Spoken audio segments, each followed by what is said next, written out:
Common Sense: How to Exercise It by Yoritomo Tashi. The quality popularly designated as common sense comprehends, according to the modern point of view, the sound judgment of mankind when reflecting upon problems of truth and conduct without bias from logical subtleties or selfish interests. It is one of nature's priceless gifts, an income in itself. It is as valuable as its application is rare. How often we hear the expression, "Why, I never thought of that." Why? Because we have failed to exercise common sense, that genius of mankind which, when properly directed, is the one attribute that will carry man and his kind successfully through the perplexities of life. Common sense is as a plant of delicate growth in need of careful training and continued watching, so that it may bear fruit at all seasons. In the teachings that follow, the venerable shogun Yoritomo Tashi points out that common sense is a composite product consisting of 1. Perception, 2. Memory, 3. Thought, 4. Alertness, 5. Deduction, 6. Foresight, 7. Reason, and 8. Judgment. Discussing each of these separately, he indicates their relations and how they may be successfully employed. Further, he warns one against the dangers that lurk in moral inertia, indifference, sentimentality, egotism, etc. Common sense is a quality that must be developed if it is to be utilized to the full of its practical value. Indispensable to this development are such qualifications: 1. Ability to grasp situations, 2. Ability to concentrate the mind, 3. Keenness of perception, 4. Exercise of the reasoning power, 5.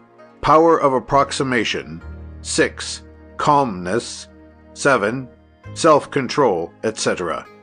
Once mastered, these qualifications enable one to reap the reward of a fine and an exalted sense, and of a practical common sense, which sees things as they are and does things as they should be done. The desire for knowledge, like the thirst for wealth, increases by acquisition. But as Bishop Lee has told us, knowledge without common sense is folly. Without method, it is waste. Without kindness, it is fanaticism. Without religion, it is death. But Dean Farrar added, with common sense, it is wisdom. With method, it is power. With charity, beneficence. With religion, it is virtue, life, and peace. In these pages, Yoritomo Tashi teaches his readers how to overcome such defects of the understanding as may beset them. He shows them how to acquire and develop common sense and practical sense, how to apply them in their daily lives, and how to utilize them profitably in the business world. To him, common sense is the crown of all faculties. Exercised vigilantly, it leads to progress and prosperity.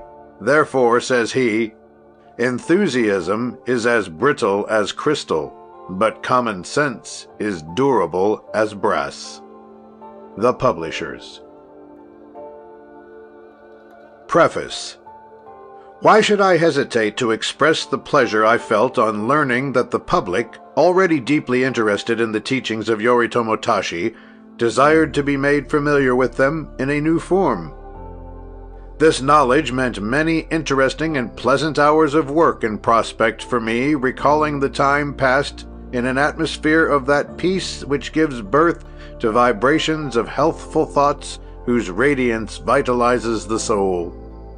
It was also with a zeal intensified by memories of the little deserted room in the Provincial Museum, where silence alone could lend rhythm to meditation, that I turned over again and again the leaves of those precious manuscripts, translating the opinions of him whose keen and ornate psychology we have so often enjoyed together.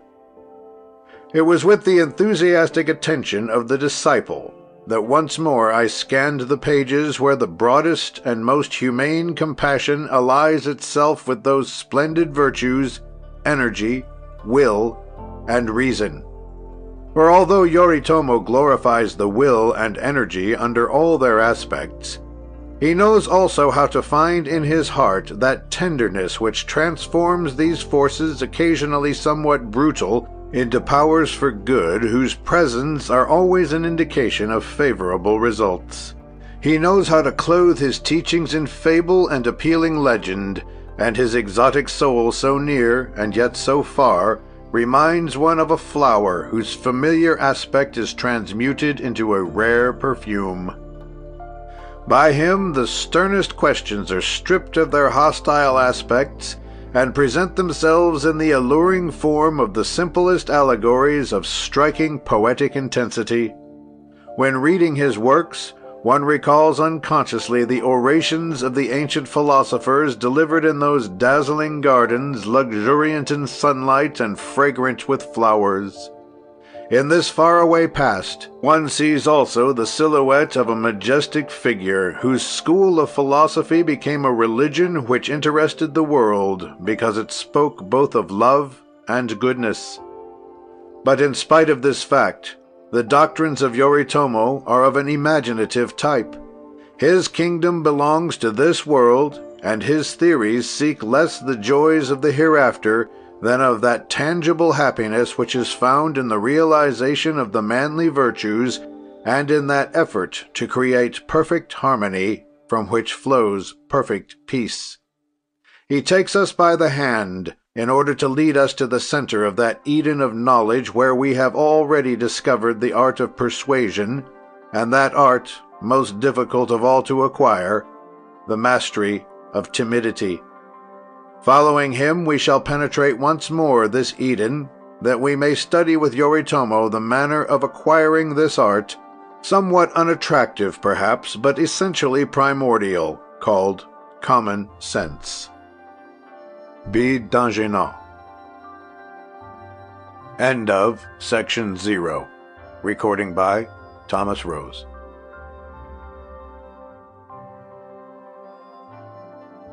Chapter 1.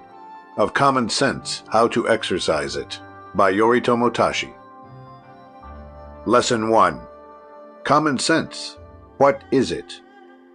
One beautiful evening, Yoritomo Tashi was strolling in the gardens of his master Lang Ho, listening to the wise counsels which he knew so well how to give in all attractiveness of allegory, when suddenly he paused to describe a part of the land where the gardener's industry was less apparent. Here, parasitic plants had by means of their tendrils crept up the shrubbery and stifled the greater part of its flowers. Only a few of them reached the center of the crowded bunches of the grain stalks and of the trailing vines that interlaced the tiny bands which held them against the wall. One plant alone, of somber blossom and rough leaves, was able to flourish even in close proximity to the wild verdure. It seemed that this plant had succeeded in avoiding the dangerous entanglements of the poisonous plants because of its tenacious and fearless qualities. At the same time, its shadow was not welcome to the useless and noxious creeping plants. "Behold, my son," said the sage, "and learn how to understand the teachings of nature. The parasitic plants represent negligence against the force of which the best of intentions vanish. Energy, however, succeeds in overcoming these obstacles which increase daily. It marks out its course among entanglements, and rises from the midst of the most encumbered centers, beautiful and strong. Ambition and audacity show themselves also after having passed through thousands of difficulties and having overcome them all. Common sense rarely needs to strive. It unfolds itself in an atmosphere of peace, far from the tumult of obstructions and snares that are not easily avoided. Its flower is less alluring than many others, but it never allows itself to be completely hidden through the wild growth of neighboring branches. It dominates them easily, because it has always kept them at a distance.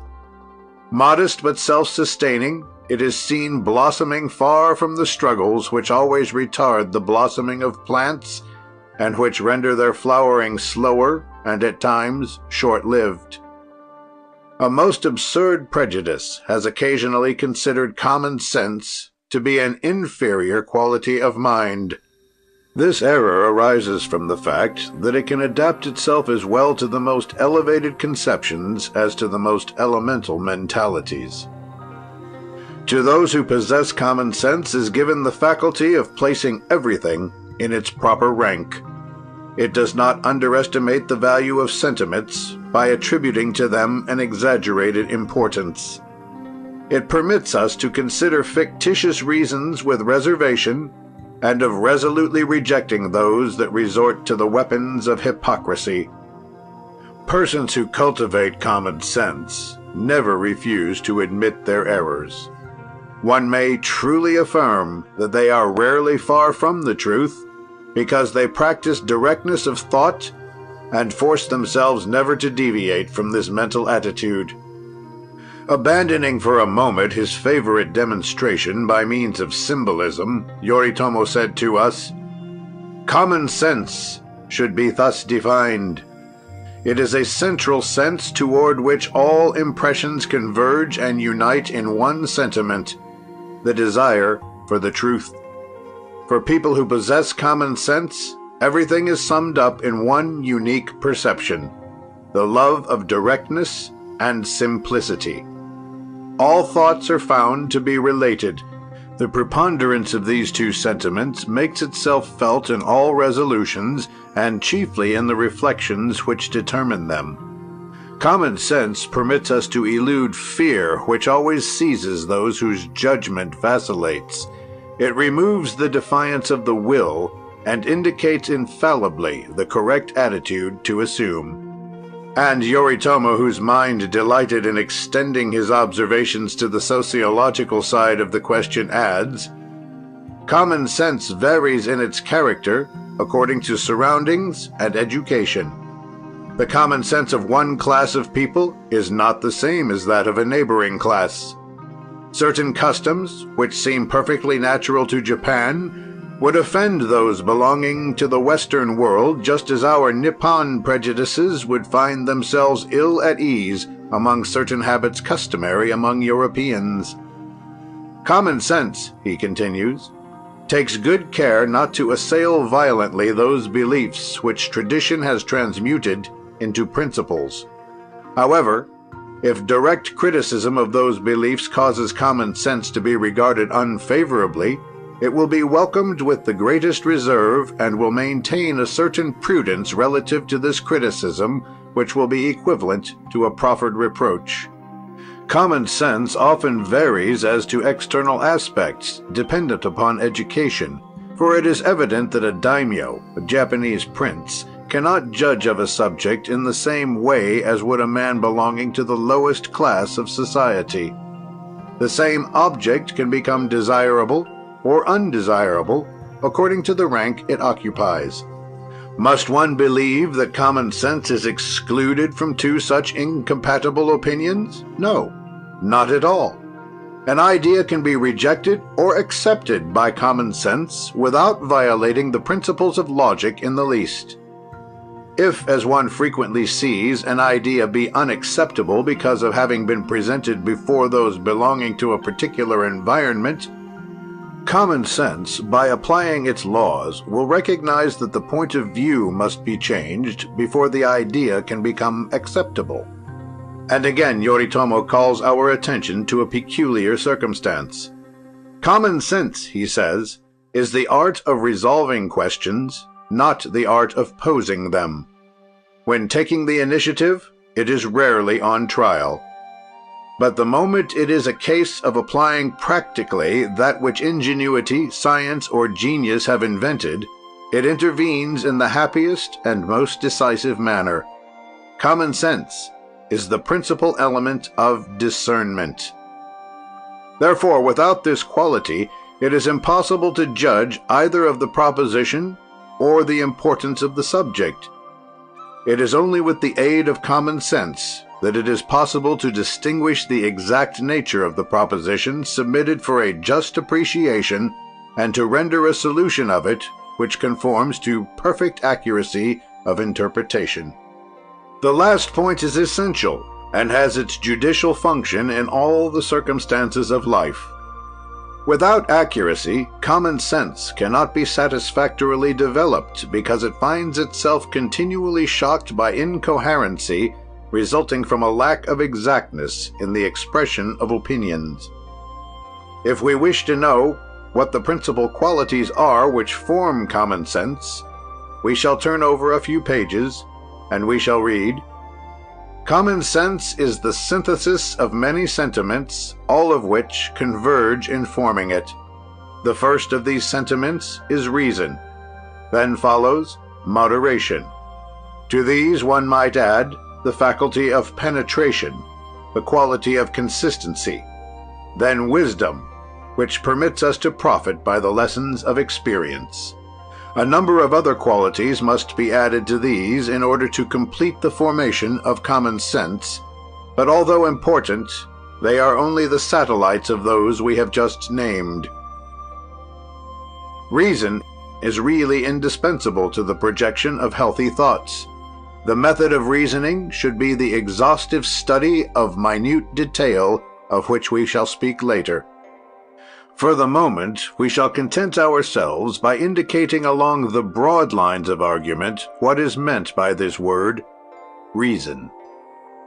Reasoning is the art of fixing the relativeness of things. It is by means of reasoning that it is possible to differentiate events and to indicate to what category they belong. It is the habit of reasoning to determine that which it is wise to undertake, thus permitting us to judge what should be set aside. How could we guide ourselves through life without the beacon light of reason? It pierces the darkness of social ignorance. It helps us to distinguish vaguely objects heretofore plunged in obscurity, and which will always remain invisible to those who are unprovided with this indispensable accessory, the gift of reasoning. He who ventures in the darkness and walks haphazard finds himself suddenly confronted by obstacles which he was unable to foresee. He finds himself frightened by forms whose nature he cannot define, and is often tempted to attribute silhouettes of assassins to branches of trees, instead of recognizing the real culprit who is watching him from the corner of the wild forest. Life, as well as the wildest wilderness, is strewn with pitfalls. To think of examining it rapidly without the aid of that torch called reason would be imitating the man of whom we have just spoken. Many are the mirages which lead us to mistake dim shadows for disquieting realities, unless we examine them critically, for otherwise we can never ascribe to them their true value. Certain incidents, which seem at first sight to be of small importance, assume a primordial value when we have explained them by means of reasoning. To reason about a thing is to dissect it, to examine it from every point of view before adopting it, before deferring to it, or before rejecting it. In one word, to reason about a thing is to act with conscious volition, which is one of the phases essential to the conquest of common sense. This principle conceded, it then becomes a question of seriously studying the method of reasoning, which we propose to do in the following manner, but first it is necessary to be convinced of this truth. Without reason, there is no common sense. Yoritomo teaches us that although moderation is only of secondary importance, it is still indispensable to the attainment of common sense. It is moderation which incites us to restrain our impatience, to silence our inexplicable antipathies, and to put a brake on our tempestuous enthusiasms. Can one judge the aspect of a garden while the tempest is twisting the branches of the trees, tearing off the tendrils of the climbing vines, scattering the petals of the flowers, and spoiling the corollas already in full bloom? And now Yoritomo, who loves to illustrate his teachings by expressive figures of speech, tells us the following story. A Japanese prince, on awakening one day, demanded lazily of his servants what kind of weather it was, but he forbade them to raise the awnings which kept a cool, dim light in his room and shielded his eyes from the strong light from without. The two servants left him reclining upon his divan and went into the adjoining room where the stained-glass windows were not hung with curtains. One of them, putting his face close to a yellow-tinted pane of glass, exclaimed in admiration of the beautiful garden bathed in the early morning sunlight.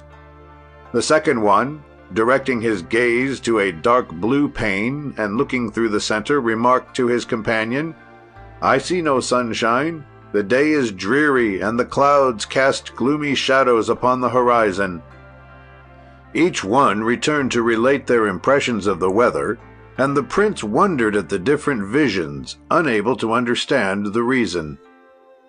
"There," concluded the shogun, "that is what happens to people who do not practice moderation. Those who see things through the medium of enthusiasm refuse to recognize that they could be deprived of brilliancy and beauty. The others, those who look upon things from a pessimistic standpoint, never find anything in them save pretexts for pouring out to their hearers tales of woe and misery. All find themselves deceptively allured. Some rush toward illusion, others do not wish to admit the positive chances for success, and both, lacking moderation, they start from a basis of false premises from which they draw deplorable conclusions, thus defeating future success. The spirit of penetration, according to the old Nippon philosopher, is not always a natural gift. It is, said he, a quality which certain people possess in a very high degree, but which, in spite of this fact, should be strengthened by will and discipline. One can easily acquire this faculty by endeavoring to foresee the solution of contemporary events, or at least try to explain the hidden reasons which have produced them. Great effects are produced many times from seemingly unimportant causes, and it is, above all, to the significant details that the spirit of penetration should give unceasing and undivided attention. Everything around us can serve as a subject for careful study. Political events, incidents which interest family or friends, all may serve as just so many themes for earnest reflection. It is always preferable to confine this analysis to subjects in which we have no personal interest. Thus we shall accustom ourselves to judge of people and things dispassionately and impersonally. This is the quality of mind necessary to the perfect development of penetration. If for any reason passion should create confusion of ideas, clearness of understanding would be seriously compromised, and firmness of judgment, by deteriorating, would cast aside the manifestation of common sense. The spirit consistency is perhaps more difficult to conquer, for it is a combination of many of the qualities previously mentioned. Its inspiration is drawn from the reasoning faculty, it cannot exist without moderation, and implies a certain amount of penetration because it must act under the authority of conviction. If you strike long enough in the same place on the thickest piece of iron, in time it will become as thin as the most delicate kakemono, a picture which hangs in Japanese homes. It is impossible to define the spirit of consistency more accurately. It is closely related to perseverance, but cannot be confounded with it because the attributes of consistency have their origin in logic and reason, which does not produce one act alone, but a series of acts, sometimes dependent, always inferred. The spirit of consistency banishes all thought derogatory to the subject in question. It is the complete investiture of sentiments, all converging toward a unique purpose. This purpose can be of very great importance, and the means of attainment multiform, but the dominant idea will always direct the continuous achievements. Under their different manifestations, and these at times contradictory, they will never be other than the emanation of a direct thought whose superior authority is closely united to the final success.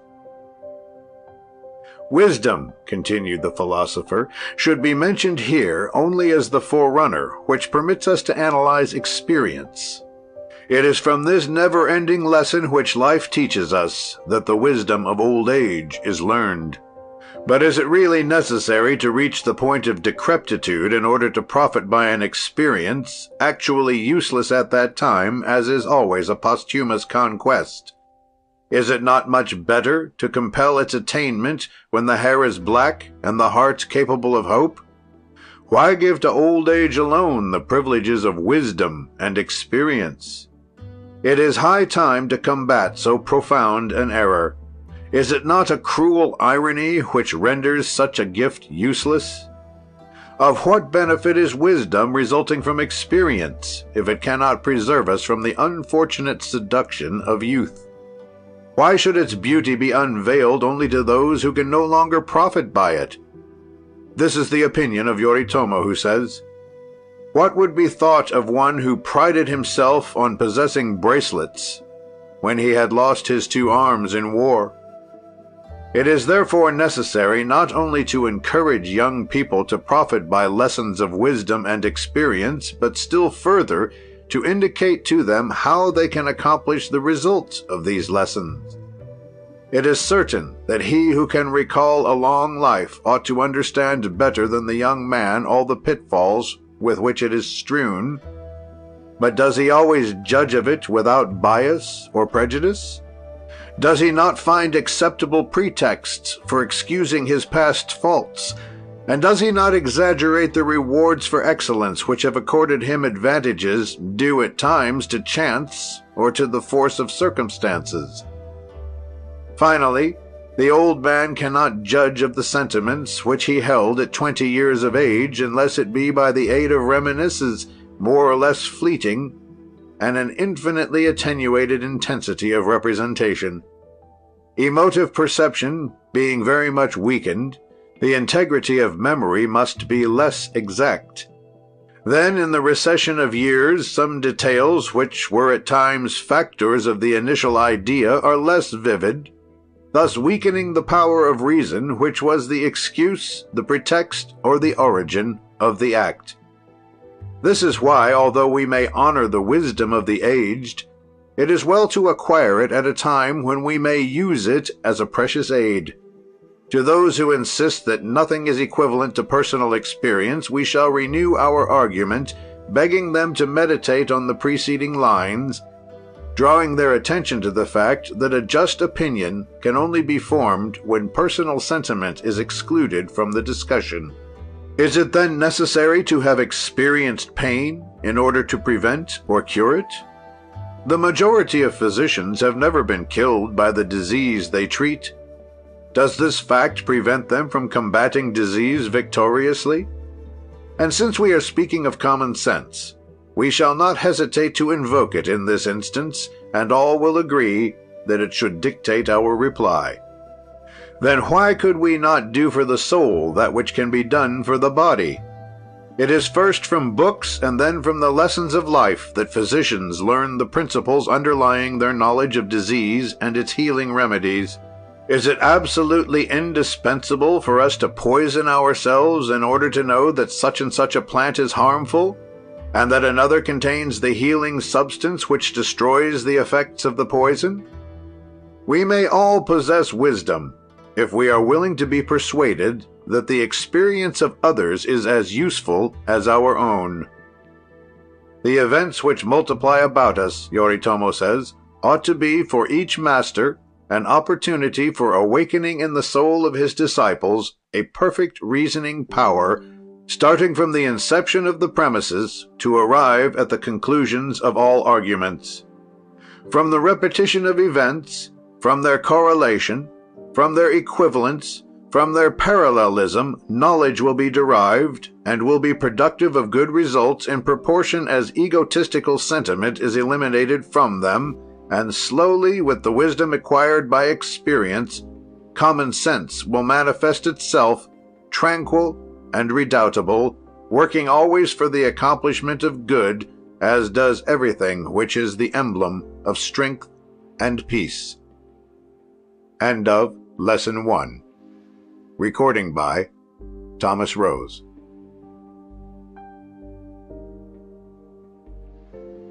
Chapter 2 of Common Sense, How to Exercise It, by Yoritomo Tashi. Lesson 2.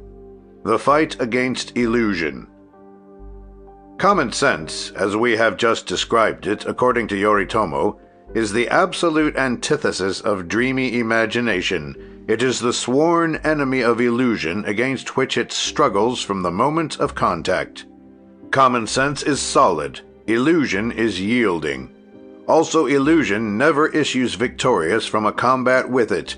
During a struggle, illusion endeavors vainly to display its subterfuges and cunning.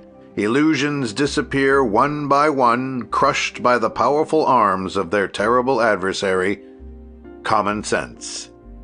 The worship of illusion, says Yoritomo, presents certain dangers to the integrity of judgment, which under such influence falsifies the comparative faculty and sways decision to the side of neutrality. This kind of mental half-sleep is extremely detrimental to manifestations of reason, because this torpor excludes it from imaginary conceptions.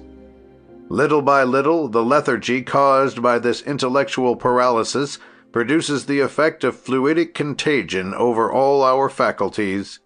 Energy, which ought to be the principal factor in our resolutions, becomes feeble and powerless at the point where we no longer care to feel its influence. The sentiment of effort exists no longer, since we are pleased to resolve all difficulties without it. In this inconstant state of mind, common sense, after wandering a moment, withdraws itself, and we find that we are delivered over to all the perils of imagination. Nothing that we see thus confusedly is found on the plane which belongs to common sense. The ideas associated by a capricious tie bind and unbind themselves without imposing the necessity of a solution. The man who allows himself to be influenced by vague dreams, adds the Shogun, must, if he does not react powerfully, bid farewell to common sense and reason, for he will experience so great a charm in forgetting, even for one moment, the reality of life, that he will seek to prolong this blessed moment. He will renounce logic, whose conclusions are at times opposed to his desires, and he will plunge himself into that false delight of awakened dreams, or, as some say, daydreams. Those who defend this artificial conception of happiness like to compare people of common sense to heavy infantry soldiers who march along through stony roads, while they depict themselves as pleasant bird fanciers giving flight to the fantastic bearers of wings. But they do not take into account the fact that the birds for whom they open the cage fly away without the intention of returning, leaving them thus deceived and deprived of the birds, while the rough infantry soldiers, after many hardships, reach the desired end which they had proposed to attain, thus realizing the joys of conquest. There they find the rest and security which the possessors of fugitive birds will never know. Those who cultivate common sense will always ignore the collapses which follow the disappearance of illusions. How many men have suffered thus uselessly? And what is more stupid than a sorrow voluntarily imposed when it cannot be productive of any good? Men cannot be too strongly warned against the tendency of embellishing everything that concerns the heart life, and this is the inclination of most people. The causes of this propensity are many, and the need for that which astounds is not the only cause to be mentioned. Indolence is never a stranger to illusion. It is so delightful to foresee a solution which conforms to our desires. For certain natures stained with moral atrophy, it is far sweeter to hope for that which will be produced without pain.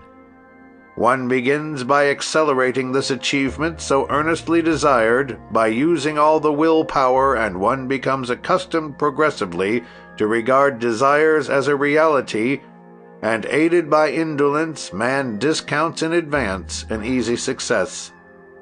False enthusiasm, or rather enthusiasm without deliberate reflection, always enters into these illusions, which are accompanied by persuasion and never combated by common sense.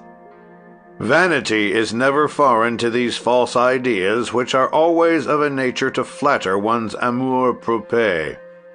We love to rejoice beforehand in the triumph which we believe we will win, and aided by mental frivolity, we do not wish to admit that success can be doubted. The dislike of making an effort, however, would quickly conceal with its languishing voice the wise words of common sense, if we would listen momentarily to them. And lastly, it is necessary to consider credulity, to which, in our opinion, is accorded a place infinitely more honorable than it deserves. And now the sage Yoritomo establishes the argument which, by the aid of common sense, characterizes these opinions. According to him, it does not belong to new and vibrating souls, as many would have us believe.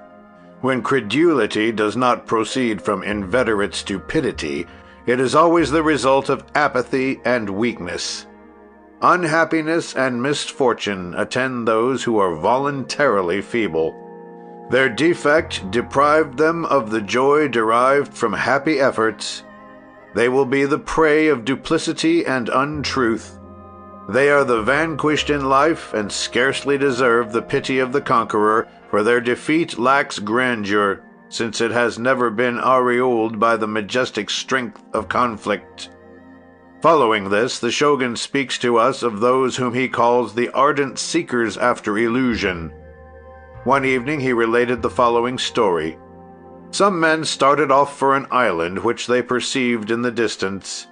It looked like a large, detached red spot amid the flaming rays of the setting sun, and the men told of 1,000 wonders about this unknown land, as yet untrodden by the foot of man. The first days of the journey were delightful. The oars lay in the bottom of the boat untouched, and they just allowed themselves to drift with the tide. They disembarked, singing to the murmur of the waters, and gathered the fruits growing on the shores to appease their hunger. But the stream which was bearing them onward did not retain long its limpidity and repose. The eddies soon entrapped the tiny bark and dragged the men overboard. Some, looking backward, were frightened at the thought of ascending the river which had become so tempestuous. Escaping the wreckage of the boat as best they could, they entrusted themselves again to the fury of the waters. They had to suffer from cold and hunger, for they were far from shore, and as in their imagination the island was very near, they had neglected to furnish themselves with the necessities of life. At last, after the fatigues which forethought would have prevented, they found themselves one evening at sundown at the base of a great rock, bathed in the rosy light of the departing sun. This, then, was the island of their dreams. Tired out and exhausted from lack of food, they had only the strength to lie down upon the inhospitable rock, there to die.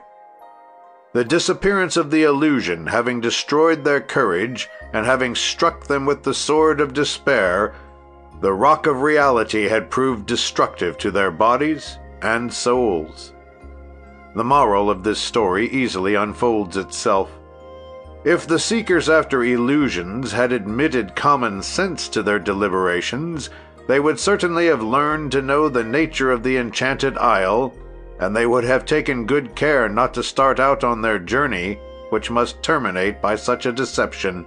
Would they not have taken the necessary precaution to prevent all the delays attendant upon travels of adventure? And would they have entrusted their lives to so frail a skiff if they had acquired common sense? We must conclude with Yoritomo that illusion could often be transformed into happy reality if it were better understood, and if, instead of looking upon it through the dreams of our imagination, we applied ourselves to the task of eliminating the fluid vapors which envelop it, that we might clothe it anew with the garment of common sense. Many enterprises have been considered as illusions because we have neglected to awaken the possibilities which lay dormant within them. The initial thought, extravagant as it may appear, brings with it at times facilities of realization that a judgment dictated by common sense can alone make us appreciate. He who knows how to keep a strict watch over himself will be able to escape the causes of disillusion which lead us through fatal paths of error to the brink of despair. That which is above all to be shunned, said the philosopher, is the encroachment of discouragement, the result of repeated failures. Rare are those who wish to admit their mistakes. In the structure of the mind, inaccuracy brings a partial deviation from the truth, and it does not take long for this slight error to generalize itself, if not corrected by its natural reformer, common sense. But how many among those who suffer from these unhappy illusions are apt to recognize them as such? It would, however, be a precious thing for us to admit the causes which have led us to such a sorry result by never permitting them to occur again. This would be the only way for the victims of illusion to preserve the life of that element of success and happiness known as hope. Because of seeing so often the good destroyed, we wish to believe no more in it as inherent in our being, and rather than suffer repeatedly from its disappearance, we prefer to smother it before perfect development. The greater number of skeptics are only the unavowed lovers of illusion. Their desires never being capable of realization, they have lost the habit of hoping for a favorable termination of any sentiment. The lack of common sense does not allow them to understand the folly of their enterprise, and rather than seek the causes of their habitual failures, they prefer to attack God and man, both of whom they hold responsible for all their unhappiness. They are willingly ironical, easily become pessimists, and vilify life without desiring to perceive that it reserved as many smiles for them as the happy people whom they envy. All these causes of disappointment can only be attributed to the lack of equilibrium of the reasoning power, and above all, to the absence of common sense. Hence we cannot judge of relative values. To give a definite course to the plans which we form is to prepare the happy termination of them. This is also the way to banish seductive illusion, the devourer of beautiful ambitions and youthful aspirations. And with his habitual sense of the practical in life, Yoritomo adds the following: There are, however, some imaginations which cannot be controlled by the power of reasoning, and which, in spite of everything, escape toward the unlimited horizons of the dream. It would be in vain to think of shutting them up in the narrow prison walls of strict reason. They would die, wishing to attempt an escape. To these we can prescribe the dream under its most august form, that of science. Each inventor has pursued an illusion, but those whose names have lived to reach our recognition have caught a glimpse of the vertiginous course they were following, and no longer have allowed themselves to get too far away from their base, science. Yes, illusion can be beautiful, on condition that it is not constantly debilitated. To make it beautiful, we must be its master. Then we may attempt its conquest. It is thus that all great men act. Before adopting an illusion as truth, they have assured themselves of the means by the aid of which they were permitted first to hope for its transformation, and afterward be certain of their power to discipline it. Illusion then changes its name and becomes the ideal. Instead of remaining an inaccessible myth, it is transformed into an entity for the creation of good. It is no longer the effort to conquer the impossible, which endeavor saps our vital forces. It is a contingency which study and common sense strip of all aleatory principles in order to give a form which becomes more tangible and more definite every day. We have nothing more to do with sterile efforts toward gaining an object which fades from view and disappears as one approaches it. It is no longer the painful reaching out after an object always growing more indistinct as we draw near it. It is through conscious and unremitting effort that we attain the happy expression of successful endeavor and realize the best in life. For slow ascension in winning this best leaves no room for satiety in this noble strife. We must pity those who live for an illusion, as well as those whose imagination has not known how to create an ideal whose beauty illumines their efforts. It is the triumph of common sense to accomplish this transformation and to banish empty reveries, replacing them by creating a desire for the best, which each one can satisfy without destroying it. The day when this purpose is accomplished, illusion, definitely conquered, will cease to haunt the mind of those whom common sense has illumined. Vagaries will make place for reason, and terrible disillusion will follow its chief, whose qualities never rise above mediocrity, into his retreat, and allow the flower of hope to blossom in the souls already filled with peace, that quality which is born of reason and common sense. End of Chapter 2. Recording by Thomas Rose.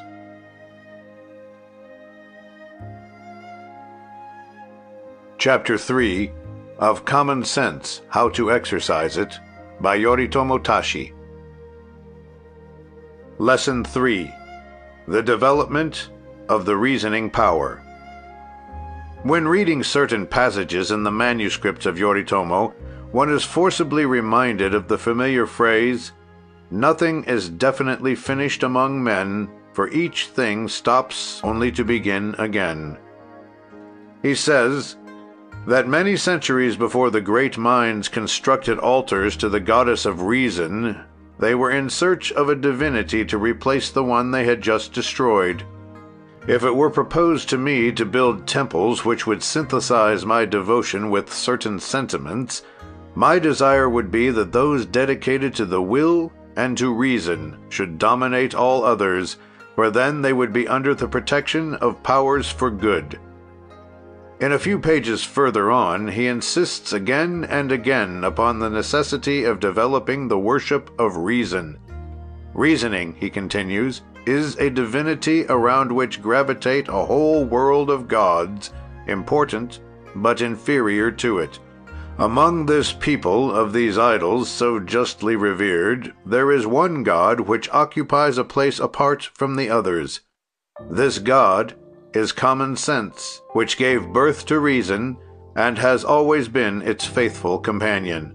It is in reality the controlling force, exercising its power to guard reason against the predominating character and nefarious tendencies created by self-interest.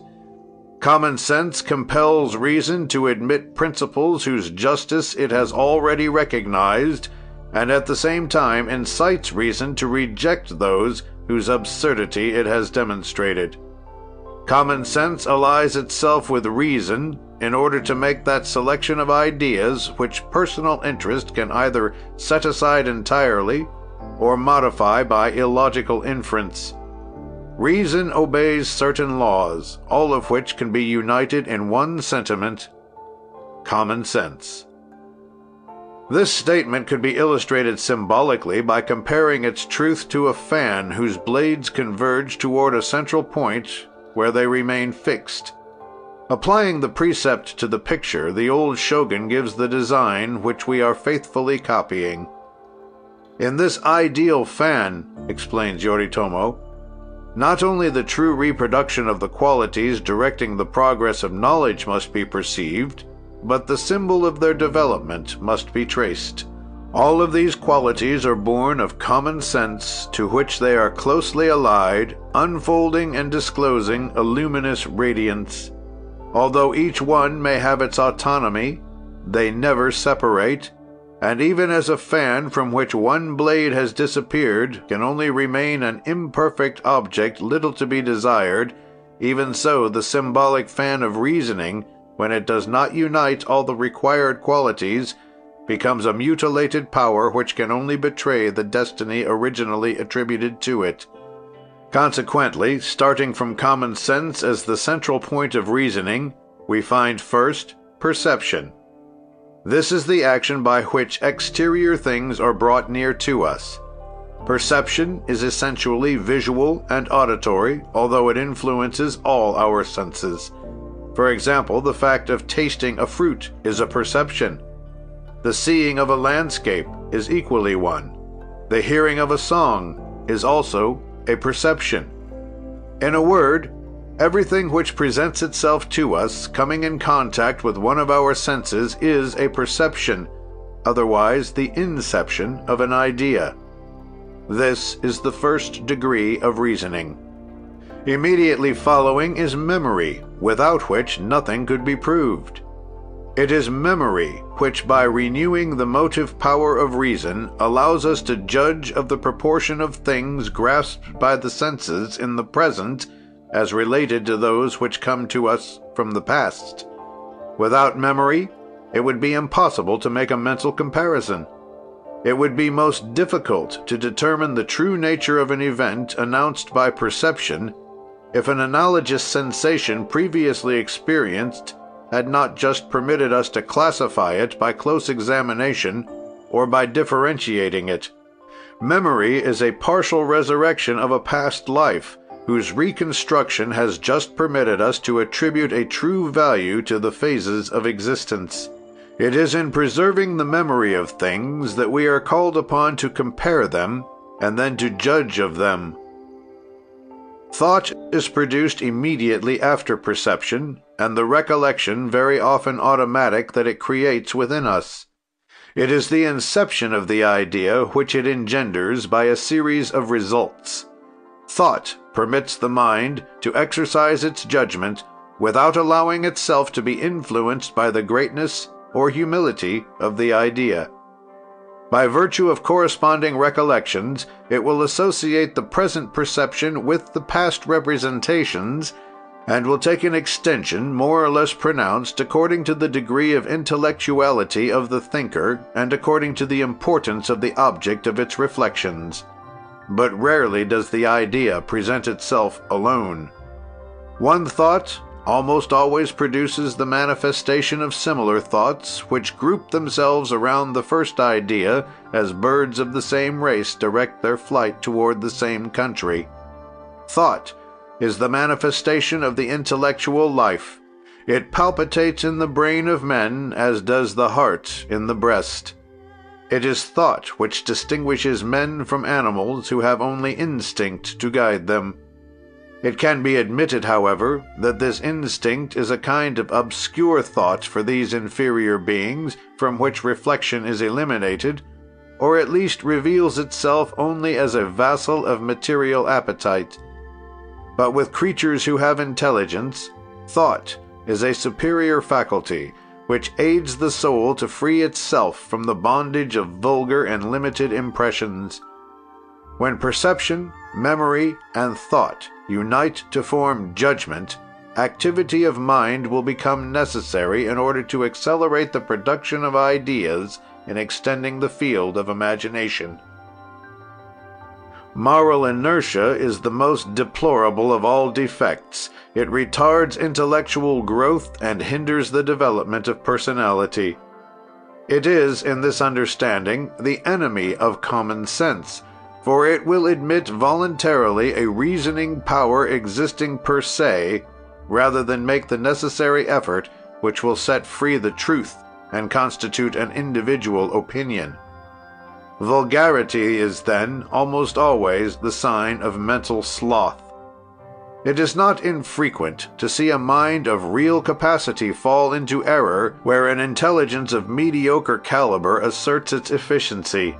Indifference is the most serious obstacle to the attainment of judgment. Common sense demands a keen alertness of understanding, placed at the disposal of a reflection which appears at times slow of action, but which is long in being manifested, only because of the desire to surround itself by all the guarantees of truth concerning the object in question. The fifth blade of the fan is the quality of deduction, the most solid basis for the judgments which are formed by common sense. By deduction, we are able to solve all relative questions with perfect accuracy.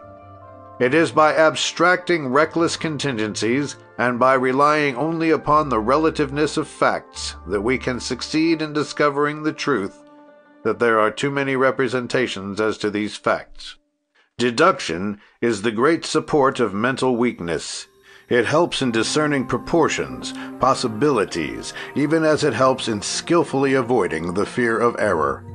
We shall have occasion to speak more at length of deduction, for Yoritomo devotes many pages to it. We shall then defer to a future chapter the interesting developments that he discloses on this subject, and we shall continue to study the fan of common sense with him. Foresight, he continues, is rightly looked upon as one of the indispensable elements in cultivating common sense. The faculty of foresight always accompanies common sense in order to strengthen its qualities of skill and observation. One must not confound, as many people are tempted to do, foresight and conjecture. The first consists in taking great care to prevent the repetition of unhappy facts which have already existed. Foresight will exert an influence on future events by establishing an analogy between them and the actual incidents which, of necessity, will lead to the adoption or rejection of present projects. It is to be observed that all these faculties are subordinate one to the other, and in proportion to the unfolding of the fan, we can prove that all the blades previously mentioned have concurred in the formation of the blade of which we are now speaking. In order to foresee disasters, it is necessary that the perception, visual or auditory, of said disasters should already have impressed us. We have kept intact the memory of them, since it is reconstructed emotion which guides our thoughts. These same thoughts, in extending themselves, form groups of thoughts harmonious in character, all relative to the one which is the object of the debate.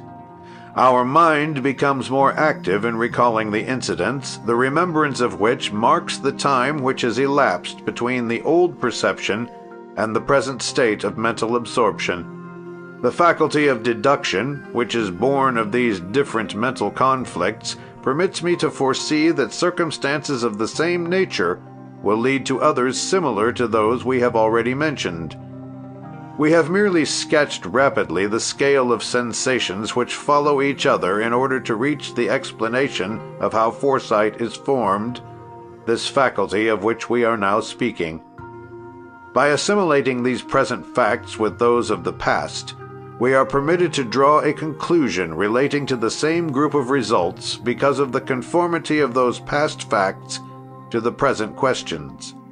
Foresight is passive. Between it and precaution, there is the same difference as between theory and practice. Precaution is preeminently active, and it marks its first appearance by means of foresight, but does not stop in this effort until it has rendered foresight productive. It is well to foresee, but it is precious to preclude. The second part of the act of precaution can, however, only be accomplished after having permitted the brain to register the thoughts which determine the first part of this act. In order to understand this very subtle difference, but very important one, which classifies these two sentiments, the old sage gives us the following example. Let us suppose, he says, that on a beautiful day in spring, A man starts out for an excursion which will last until the dawn of the following day. If he has common sense, he will say to himself that the sun will not be shining at the time of his return, that the nights of spring are cold, and that this one will be no exception to the rule. This is foresight. If common sense, with all its consequences, takes possession of him, it will increase his power of reasoning. He will think that in order to avoid suffering from the change of temperature, it would be well to cover himself with a cloak. And even though the sun shone, he would not hesitate to furnish himself with this accessory, which in fact will render him the greatest service. This is precaution. This quality is indispensable to the formation of the reasoning power, for in addition to the necessity of foreseeing certain results, it permits also of directing their course if it be impossible to exempt them completely.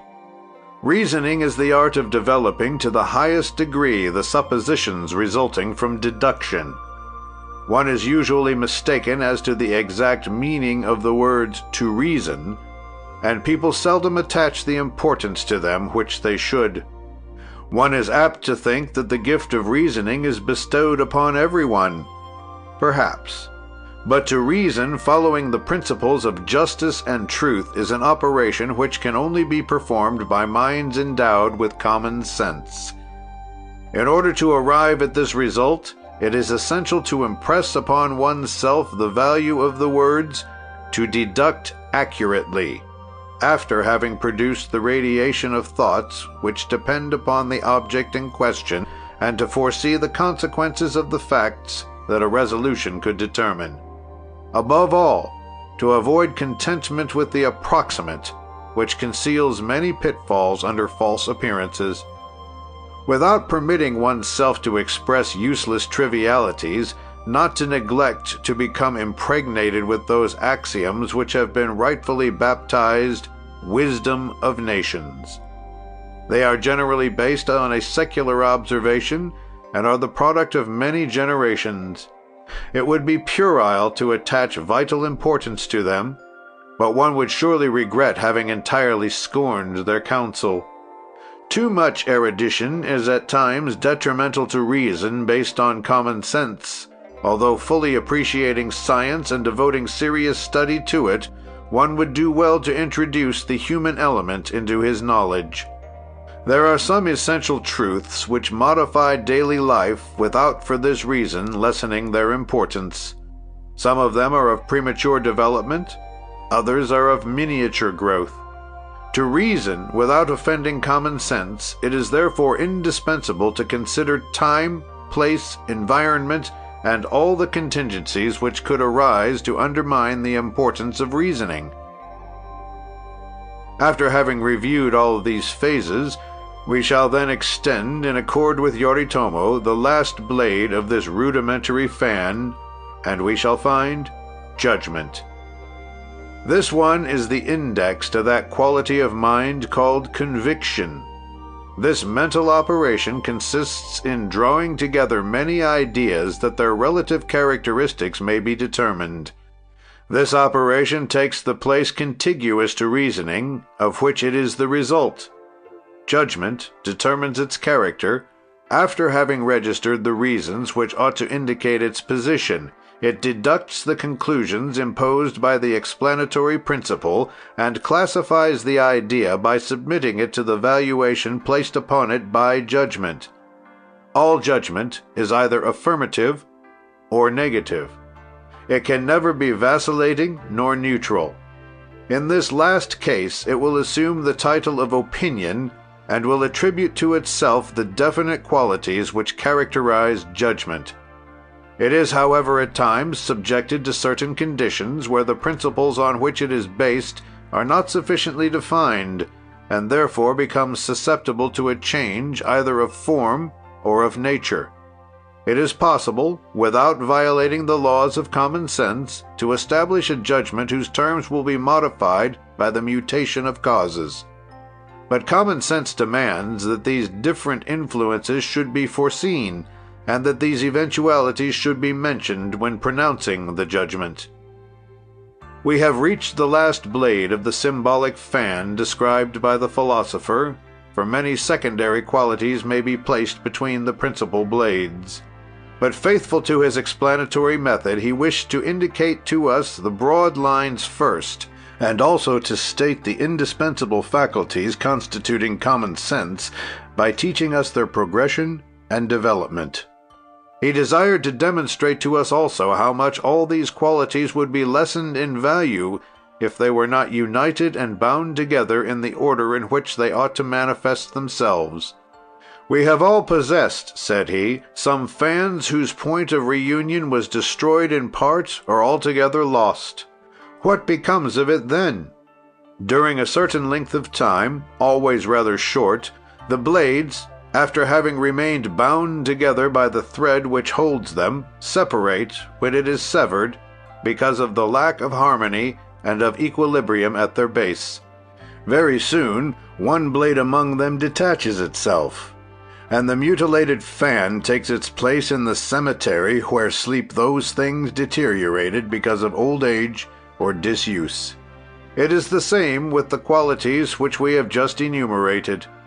As long as they remain attached to their central point, which is common sense, they stand erect, beautiful, and strong, concurring in the fertilization of our minds and in creating peace in our lives. But if the point of contact ceases to maintain them, to bind them together, to forbid their separating, we shall soon see them fall apart after having escaped from the temporary protection of the secondary qualities. For a while we seek to evoke them, but recognizing the ruse existing in their commands, we shall soon be the first to abandon them in order to harmonize our favors with the deceptive mirage of the illusions, at least if we do not allow ourselves to be tempted by fallacious arguments of vanity. In the one, as in the other case, we shall become then the prey of error and ignorance, for common sense is the intelligence of truth. End of Chapter 3. Recording by Thomas Rose. Chapter 4 of Common Sense, How to Exercise It, by Yoritomo Tashi. Lesson 4. Common Sense and Impulse. Impulsive people are those who allow themselves to be guided by their initial impressions and make resolutions or commit acts under the domination of a special consciousness into which perception has plunged them. Impulse is a form of cerebral activity which forces us to make a movement before the mind is able to decide upon it by means of reflection or reasoning. The Shogun deals with it at length and defines it thus: impulse is an almost direct contact between perception and result. Memory, thought, deduction, and above all reason are absolutely excluded from these acts, which are never inspired by intellectuality. The impression received by the brain is immediately transmuted into an act, similar to those acts which depend entirely on automatic memory. It is certain, in making a series of movements which compose the act of walking upstairs, or the action of walking from one place to another, we do not think of analyzing our efforts, and this act of walking almost limits itself to an organic function, so little does thought enter into its composition. In the case of repeated impulses, it can be absolutely affirmed that substance is the antecedent and postulate of the essence of being. Substance comprises all corporal materialities, instinctive needs, irrational movements, in a word, all actions where common sense is not a factor. Essence is that imponderable part of being which includes the soul, the mind, the intelligence, in fact, the entire mentality. It is this last element of our being which poetizes our thoughts, classifies them, and leads us to common sense by means of reasoning and judgment. He who, having received an injury from his superior, replies to it at once by corresponding affront, is absolutely sure to become the victim of his impulses. It is only when his act is consummated that he will think of the consequences which it can entail, the loss of his employment first, then corporal punishment in severity according to the gravity of the offense, lastly, misery, perhaps the result of forced inactivity. On the contrary, the man endowed with common sense will reflect in a flash by recalling all the different phases which we have described. His intelligence being appealed to will represent to him the consequences of a violent action. He will find, in common sense, the strength not to respond to an injury at once, but will not forego the right, however, of avenging himself under the guise of a satisfaction which will be all the more easily accorded to him, as his moderation will not fail to make an impression in his favor. There is between common sense and impulse, says Yoritomo, the difference that one would find between two coats, one of which was bought ready-made, while the other, after being cut according to the proportions of the one who is to wear it, was sewed by a workman to whom all the resources of his art are known. If impulses adopt the same character for everyone, common sense adapts itself to the mind, to the sensitiveness, to the worth of him who practices it. It is a garment which is adjusted to the proportions of its owner, and according to his taste, is elaborate or simple. Certain people have a tendency to confound intuition and impulse. These two things, really very different in essence, are only related by spontaneity of thought, which gives them birth. But whereas intuition, a sensation altogether moral, concisely stated, is composed of mental speculations, impulses always resolve themselves into acts and resolutions to act. Intuition is a sort of obscure revelation, which reason controls only after its formation. Impulse never engages common sense in the achievements which it realizes. It never decides upon them in advance, and almost always engenders regrets. It is the result of a defeat in self-control, which willpower and the power of reasoning alone can correct. Intuition is less spontaneous than impulse. It is a very brief mental operation, but nevertheless very real, which very indistinctly touches lightly all the phases of reasoning in order to reach a conclusion so rapidly that he who conceives it has difficulty in making the transformations of the initial thought intelligible. It is none the less true that intuition is always inspired by a predicted reflection, but in spite of this fact, an existing reflection. Impulse, on the contrary, only admits instinct as its source of existence. It is the avowed enemy of common sense, which counsels the escape from exterior insinuations that one may concentrate in order to listen to the voice which dictates to us the abstinence from doing anything until after making a complete analysis of the cause which agitates us. Some philosophers have sought to rank inspiration under the flag of impulse, which they thought to defend, yes, even to recover esteem under this new form. We should know how to stand on guard, says Yoritomo, against this fatal error. Inspiration, says he, is rarely immobilized under the traits which characterized its first appearance. Before expressing itself in a work of art or of utility, it was the embryo of that which it must afterwards personify.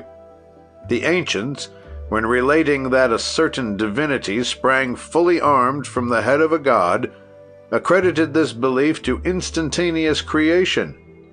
If musicians, painters, poets, and inventors want to be sincere, they will agree that between the thought which they qualify as inspiration and its tangible realization, a ladder of transformations has been constructed, and that it is only by progressive steps that they have attained what seemed to them the nearest to perfection.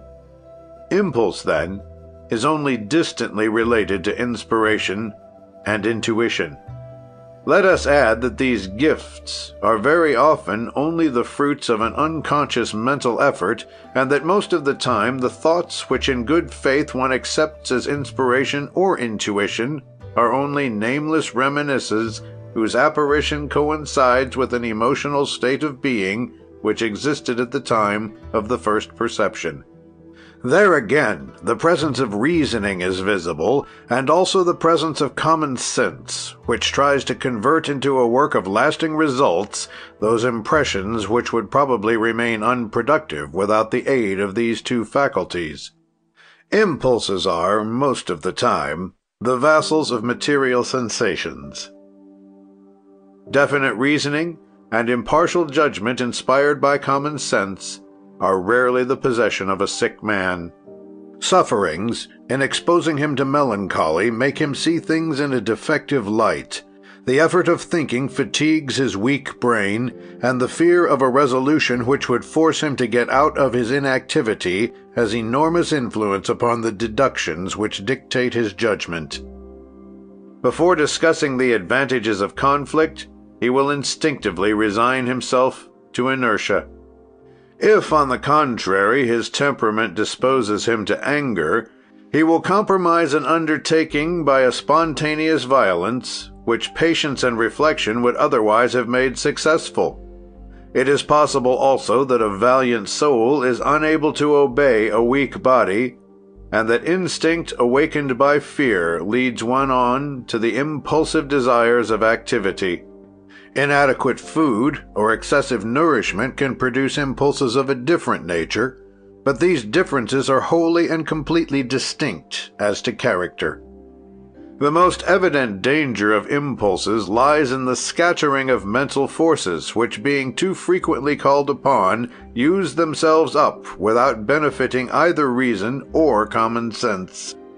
The habit of indulging in movements dictated only by instinct, in suppressing all the phases of judgment, leaves infinitely more latitude to caprice, which exists at the expense of solid judgment. Perception being related to that which interests our passions, by getting in direct contact with the action which should simply be derived from a deduction inspired by common sense, multiplies the unreflected manifestations and produces waste of the forces which should be concentrated on a central point after having passed through all the phases of which we have spoken. In addition, the permanency of resolutions is unknown to impulsive people.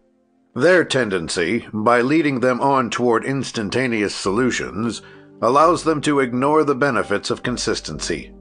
They are like unto a peasant, said the old Nippon, who owned a field in the country of Tokyo. Scarcely had he begun to sow a part of the field, when, under the influence of an unhappy impulse, he plowed up the earth again in order to sow the ground with a new seed. If he heard anyone speak of any special new method of cultivation, he only tried it for a short while and then abandoned it to try another way. He tried to cultivate rice. Then, before the time for harvesting it, he became enthusiastic for the cultivation of chrysanthemums, which he abandoned very soon in order to plant trees, whose slow development incited him to change his nursery into a field of wheat. He died in misery, a victim of his having scorned the power of consistency and common sense. Now Yoritomo, after having put us on our guard against impulses, shows us the way to conquer these causes of disorder. To control unguarded movements, which place us on a level with inferior beings, that is, said he, in making us dependent on one instinct alone. This is, said he, to take the first step toward the will to think, which is one of the forms of common sense. In order to reach this point, the first resolution to make is to escape from the tyranny of the body, which tends to replace the intellectual element in impulsive people. When I was still under the instruction of my preceptor, Long Ho, I saw him cure a man who was affected with what he called the malady of the first impulse. Whether it concerned good actions or reprehensible ones, this man always acted without the least reflection. To launch a new enterprise, which the most elementary common sense condemned, he gave the greater part of his fortune in a moment of enthusiasm. He allowed himself to commit acts of violence, which taught him severe lessons. Finally, vexed beyond measure, dissatisfied with himself and others, he so brutally maltreated a high dignitary in a moment of violent anger that the latter sent for him that he might punish him. Learning of this, the man, crazy with rage, rushed out of his house in order to kill the prince with his own hand. It was in this paroxysm of passion that my master met him. Like all impulsive people, he was full of his subject, and joining the perception of the insult to the judgment of it, which his instinct had immediately dictated to him, he did not conceal his murderous intentions. My master, by means of a strategy, succeeded in dissuading him from accomplishing his revenge that day. He persuaded him that the prince was absent, and would only return to town upon the following day. The man believed him, and allowed himself to be taken to the house of Lang Ho.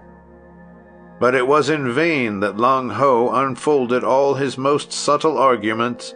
Neither the fear of punishment nor the hope of pardon could conquer the obstinacy which can always be observed in impulsive people when their resolution has not accomplished its purpose.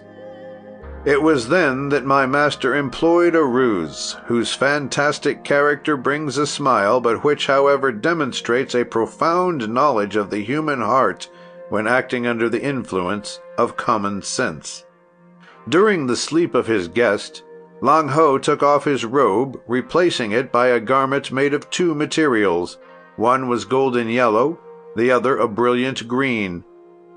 After attacks of terrible anger, in spite of the solicitation of his impulsive nature which incited him to go out, he did not dare to venture into the streets in such a costume. That which the most subtle arguments had been unable to accomplish was obtained through fear of ridicule. 2 days passed, his fury was changed into great mental exhaustion, because impulsive people cannot withstand the contact with obstacles for any length of time. It was this moment which my master chose to undertake the cure in which he was so vitally interested. With the most delicate art, he explained to the impulsive man all the chain of sentiments leading from perception to judgment. He caused common sense to intervene so happily that the man was permeated by it. My master kept him nearby for several weeks, always using very simple arguments to combat the instinctive resolutions which were formulated in his brain many times a day. Common sense, thus solicited, was revealed to the impulsive one, and appeared like a peaceful counselor. The ridiculous and odious side of his resolution was represented to him with such truth that he embraced Lang Ho, saying, "Now, master, I can go away, and your mind can be at rest about me. The arguments of common sense have liberated me from bondage in which my lack of reflection held me. I return to my home, but I beg of you, allow me to take away this ridiculous costume, which was my savior. I wish to hang it in my home in the most conspicuous place, that from the moment my nature incites me to obey the commands of impulse, I may be able to look at once upon this garment, and thus recall your teachings, which have brought sweetness and peace into my life. All those who are inclined to act by instinct should follow this example, not by dressing up in a ridiculous robe, half green and half yellow, but by placing obstacles in the way of the accomplishment of impulsive acts which the dictates of common sense would not sanction. For those whose minds possess a certain delicacy, again says the old master, these obstacles will be of a purely moral order. But for those who voluntarily allow themselves to be dominated by a diseased desire for action, obstacles should adopt a tangible form. The difficulty in conquering anything always makes impulsive people reflect a little. Under the immediate impression of the perception of an act, they are ready for a struggle to the death. But this ardor is quickly extinguished, and inertia in its turn, having become an impulse, makes them throw far away from them the object which determined the effort. In proportion as they encounter obstacles which they have taken the precaution to raise, the encroachment of the impression will make itself less felt. The mere fact of having foreseen will become a matter for reflection for them. The feeling of the responsibilities will be aroused in them, and they will understand how difficult it is to escape the consequences of impulsive acts. Would one not say that these lines had been written yesterday? More than ever, our age of unrest makes us the prey of impulses, and to the majority of our contemporaries the robe, half green and half yellow, by recalling to them the worship of common sense, will become a fetish more precious than all the amulets with which superstition loves to adorn logic, or to incorporate fantastic outline in the classic setting of beautiful jewels. End of Chapter 4. Recording by Thomas Rose.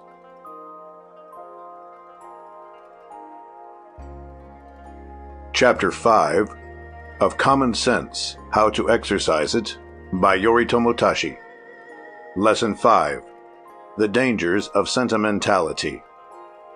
The Shogun says, "There are sentimentalities of many kinds. Some present less dangers than others, but from every point of view they are prejudicial to the acquisition and exercise of common sense. To cultivate sentiment over which the will has no control is always to be regretted. Sentimentality is multiform. It presents itself at times under the aspect of an obscure appeal to sensuality, and brings with it a passing desire of the heart and of the senses, which produces an artificial appreciation of the emotion felt. In this first case, sentimentality is an unconscious manifestation of egotism, because outside of that which provokes this outward manifestation, everything is alienated and becomes indistinct. The incidents of existence lose their true proportion, since everything becomes relative to the object because of our preoccupation. The impulse reigns supreme there when sentimentality establishes itself, and the desire of judgment, if it makes itself apparent, is quickly shunned to the profit of illusory reasons in which pure reason does not intervene. This sentimentality, amalgamating the springs of egotism, bereaves the soul's longing of all its greatness. The anxiety to attribute all our impressions to emotion is only a way of intensifying it for our personal satisfaction, at the expense of a sentiment far deeper and more serious, which never blossoms under the shadow of egotism and of frivolous sentimentality. Never will common sense have the chance to manifest itself in those who permit such ephemeral and enfeebling impressions to implant themselves in their souls. However, they must be pitied, because their artificial emotion often results in a sorrow which is not lessened by repetition, but whose manifestation is none the less prejudicial to the peace of their being. All those who do not harmonize common sense and the emotions of the heart become passive to the investiture of a sentimentality which does not wait to know if the object be worthy of them before it exists in consciousness. From this state of mind arise delusions, and their recurrence entails a defect in the conception. Men who are often deceived in allowing themselves to feel a sorrow, which is only based on the longings of sentimentality, become pessimists quickly, and deny the existence of deep and enduring affection judged from its superior expression. This superior expression of sentiment is freed from all personality and such judgment which differentiates it from other sentiments. If we wish to appeal to common sense, we should acknowledge too often that in the search for expansion we have only recognized the opportunity to satisfy the inclination which urges us to seek for pleasure. Sentiment reasons, and is capable of devotion. Sentimentality excludes reflective thought and ignores generosity. We are capable of sacrificing ourselves for sentiment. Sentimentality exacts the sacrifice of others. Therefore, profiting by the principles already developed, he who cultivates common sense will never fail to reason in the following manner. Opening the symbolic fan, he will encounter after perfection the memory, which will suggest to him the recollections of personal and strange experiences, and he will record this fact. Abnegation is rarely encountered. The inclination of our thoughts will suggest to us the difficulties there are in searching for it. Deduction will acquaint us with the temerity of this exaction, and precaution will attract our thoughts to the possibility of suffering which could proceed from disillusion. Following this, reasoning and judgment will intervene in order to hasten the conclusion formulated by common sense. It follows, then, that abnegation being so rare, common sense indicates to me that it would be imprudent for me to allow my happiness to rest upon the existence of a thing so exceptional. For this reason, this sentimental defect will find common sense armed against this eventuality. There is another form of sentimentality not less common. It is that which extends itself to all the circumstances of life and transforms true pity into a false sensibility, the exaggeration of which deteriorates the true value of things. Those who give publicity to this form of sentiment are agitated, or imagine themselves to be agitated, as profoundly on the most futile of pretexts as for the most important cause. They do not think to ask themselves if their ardor is merited.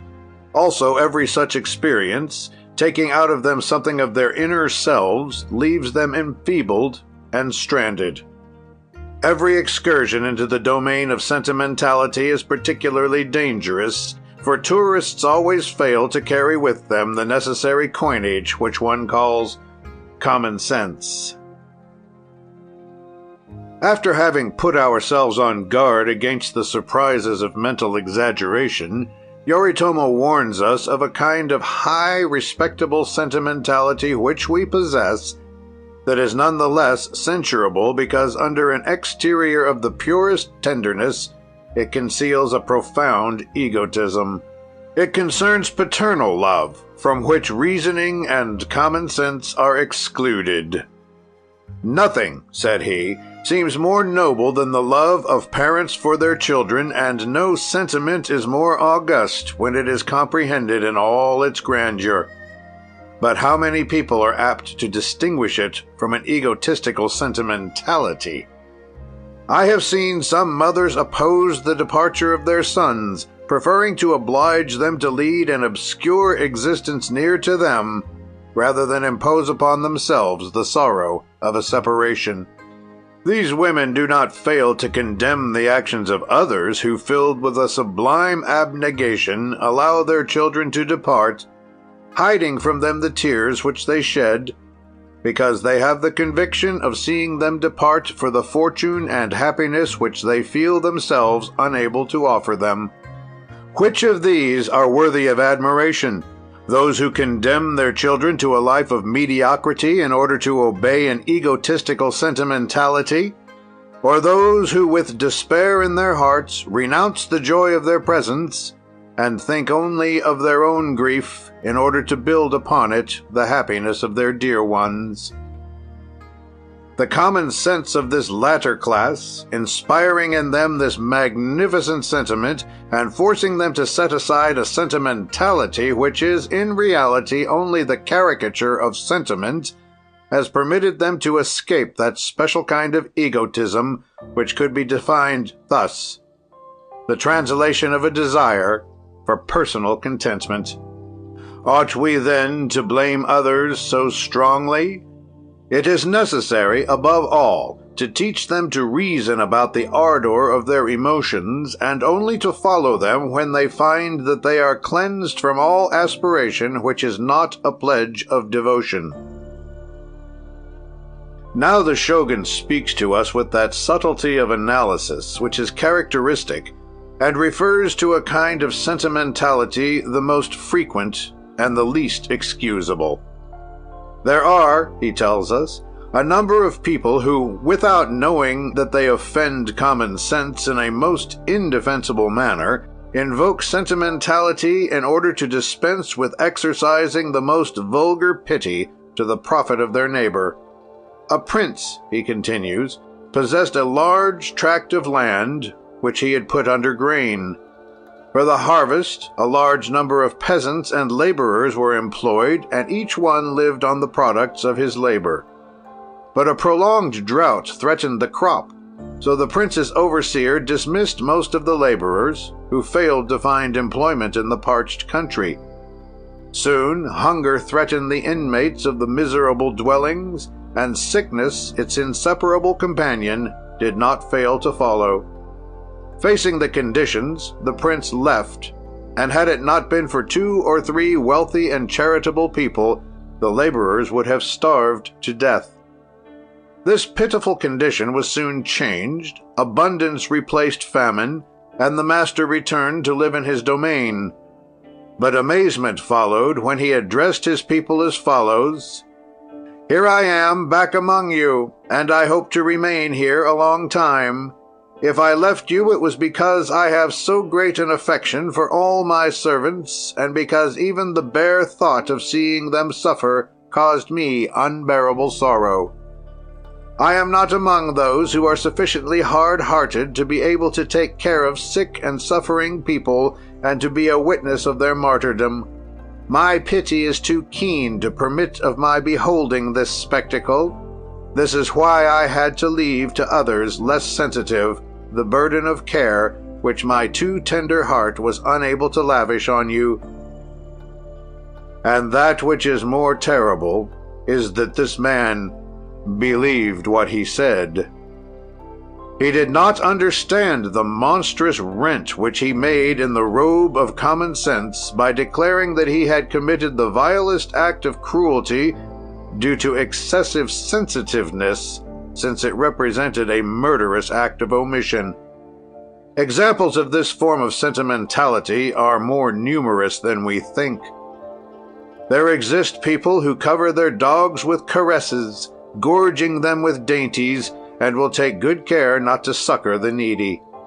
Others faint away at the sight of an accident, and never think of giving aid to the wounded. One may observe that for people exercising sentimentality at the expense of common sense, the greatest catastrophe in intensity, if it be far away from us, diminishes, while the merest incident, a little out of the ordinary, affects them in a most immoderate manner if it be produced in the circle of their acquaintances. It is needless to add that if it touches them directly, it becomes an unparalleled calamity. It seems that the rest of the world must be troubled by it. This propensity toward pitying one's self unreasonably about little things which relate to one directly, and this exaggerated development of a sterile sentimentality are almost always artificial, and the instinct of self-preservation very often aids in their extermination. Among my old disciples, pursues the shogun, I had a friend whose son was afflicted by this kind of sentimentality. The sight of blood made him faint, and he was incapable of aiding anyone whomsoever. That which he called his good heart, and which was only a form of egotistical sentimentality, prevented him from looking at the suffering of others. One day, a terrible earthquake destroyed his palace. He escaped, making his way through the ruins and roughly pushing aside the wounded, who told about it afterward. I saw him some days after. Instead of reproaching him severely for his conduct, I endeavored to make him see how false was his conception of pity, since not only had he not fainted at the sight of those who, half dead, were groaning, but he had found in the egotistical sentiment of self-preservation the strength to struggle against those who clung to him, beseeching him for help. I demonstrated to him the evident contradiction of his instinctive cruelty to the sentimentality that it pleased him to make public. I made an appeal to common sense, in order to prove to him the attitude which he had until then assumed, and I had the joy of seeing myself understood.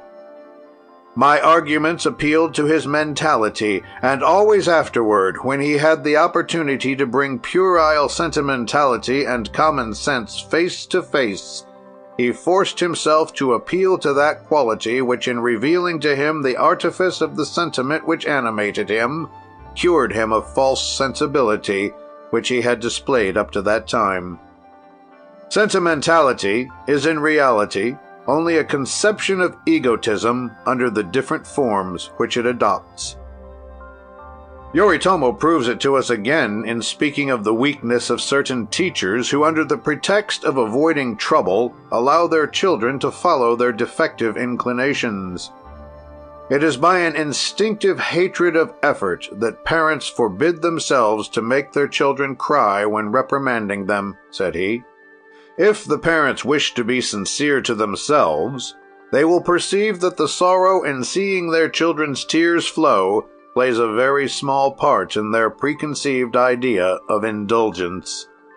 It is in order to economize their own nervous energy, or to avoid cleverly the trouble of continued teaching, that they hesitate to provoke these imaginary miseries, the manifestation of which is caused by the great weakness of the teachers.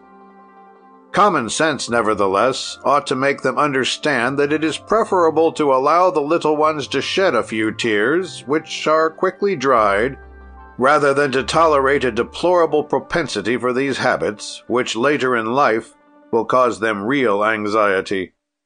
And the philosopher concludes, a very little reasoning could suffice to convince one of the dangers of sentimentality if the persons who devote themselves entirely to it consented to reflect by frankly agreeing to the true cause which produces it.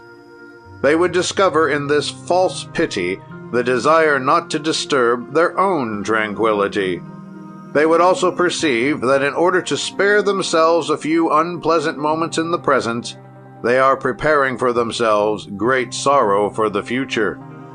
In parental affection, as in friendship, or in the emotions of love, sentimentality is none other than an exaggerated amplification of the ego. If it be true that all our acts, even those most worthy of approbation, can react in our personality, at least it is necessary that we should be logical, and that in order to create for ourselves a partial happiness, or to avoid a temporary annoyance, we should not prepare for ourselves an existence outlined by deception and fruitless regrets. Sentimentality, and its derivatives, puerile pity and false sensitiveness, can create illusion for those who do not practice the art of reasoning, but the friends of common sense do not hesitate to condemn them for it. In spite of the glitter in which it parades itself, sentimentality will never be anything but the dross of true sentiment. End of Chapter 5. Recording by Thomas Rose.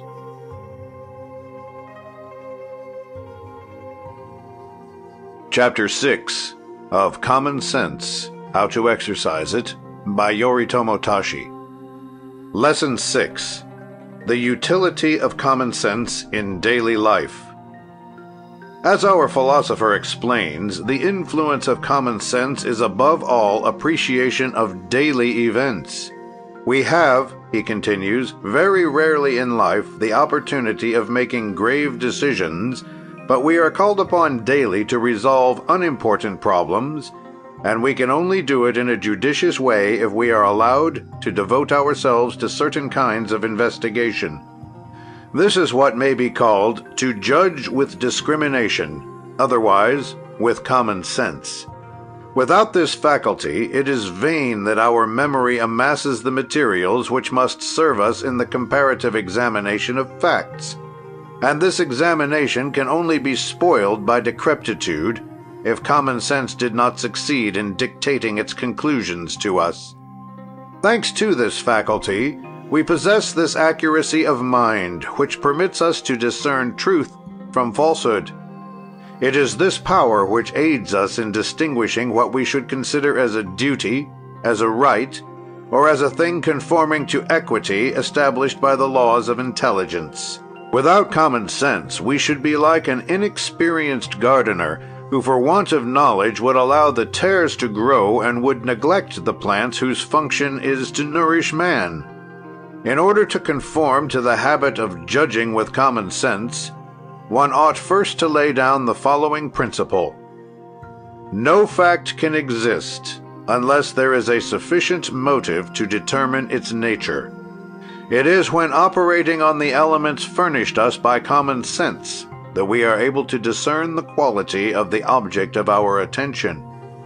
One day, a sage, whom people gladly consulted, was asked by what means he had learned to know so well the exact proportion of things, so that he never failed to attribute to them their real value.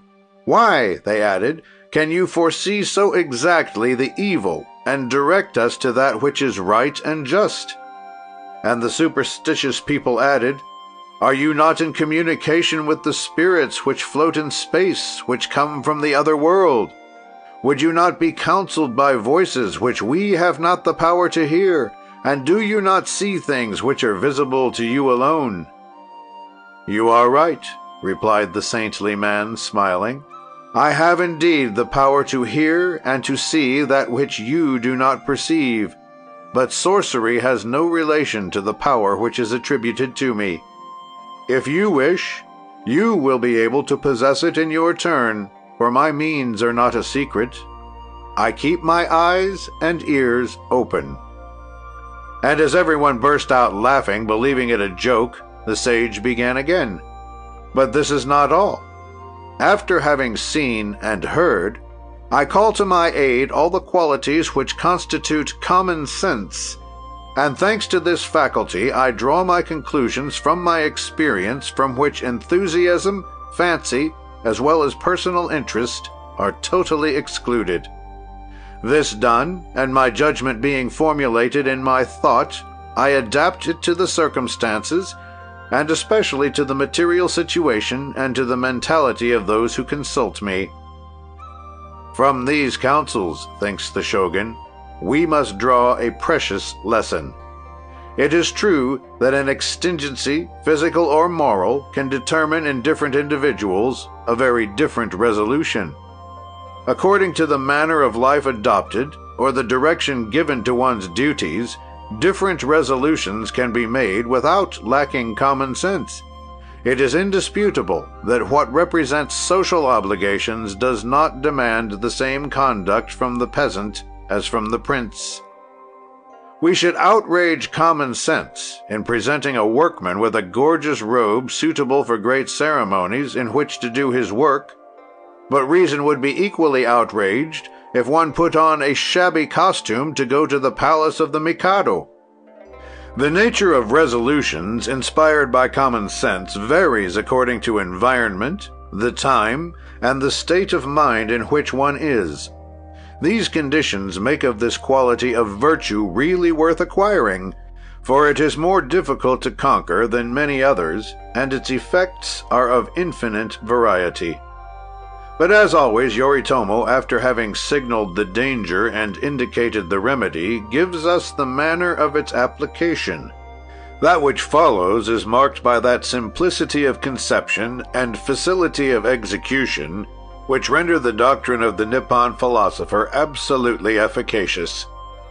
Instead of losing himself by digressing from his subject and by placing himself on the summits of psychology, he remains with us, puts himself on the level of the most humble among us, and says to us all, "The best way to use common sense in daily life consists in declaring one's honest intentions. What should I do if I were in the place of the person with whom I am discussing? I found myself one day on the slope of a hill named Yongchi, and I remarked that the majority of the trees were stripped of their foliage.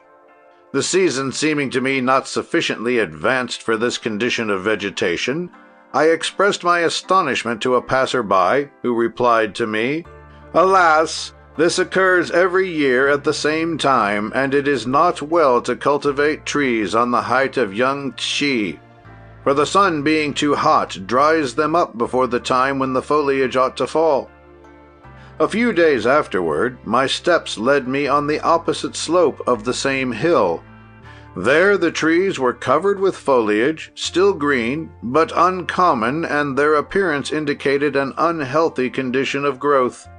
"Alas," said a man who was working in the hedges to me, "it is not well to cultivate trees on the height of young Tshi, for the sun never shines there, and they can only acquire the vigor they would possess if they were planted in another country." And although recognizing the truth of these two opinions, so contradictory, I could not help thinking that they were the reproduction of those which men deprived of common sense express every day. The same hill produced a vegetation affected in different ways by reason of different causes, and the people, instead of taking into consideration how carelessly they had chosen the location of their plantation, preferred to attribute the defect to the site itself, rather than to their lack of precaution. Both of them were suffering from a hurtful exaggeration, but each one explained it in a way arbitrarily exclusive. He of the north made out that the sun never shone on the summit of Young Tshi, and the inhabitant of the south affirmed that the health-giving shade was unknown there. This is why it is indispensable to the successful resolution of the 1,001 problems of daily life, both those whose sole importance is derived from their multiplicity, and those whose seriousness justly demands our attention, to employ the very simple method which prescribes that we place ourselves mentally in the position and circumstances of the person with whom we are discussing.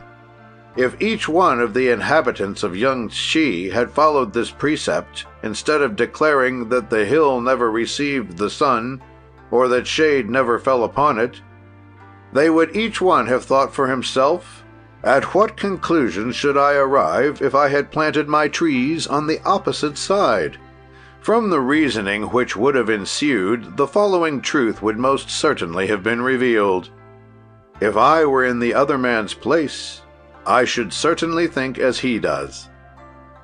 This premise once laid down, the conclusion would be reached, all the more exact because, without abandoning their arguments, each one would present those which it is easy to turn against an adversary. Before solving a problem, he who desires to avoid making a mistake must never fail to ask himself this question: what should I do if my interests were those of the opposite party? Or yet again, what should I reply if my adversaries used the same language to me as I propose using when addressing them? This method is valuable in that it raises unexpected objections which the mind would not consider if one had simply studied the question from one's own point of view. It is a self-evident fact that according to the state of mind in which we are, things assume different proportions in the rendering of judgment on them. We must not argue as children do, who, not having the sense of calculating distances, ask how the man standing near to them will be able to enter his house which they see far away, and which seems to them of microscopic dimensions.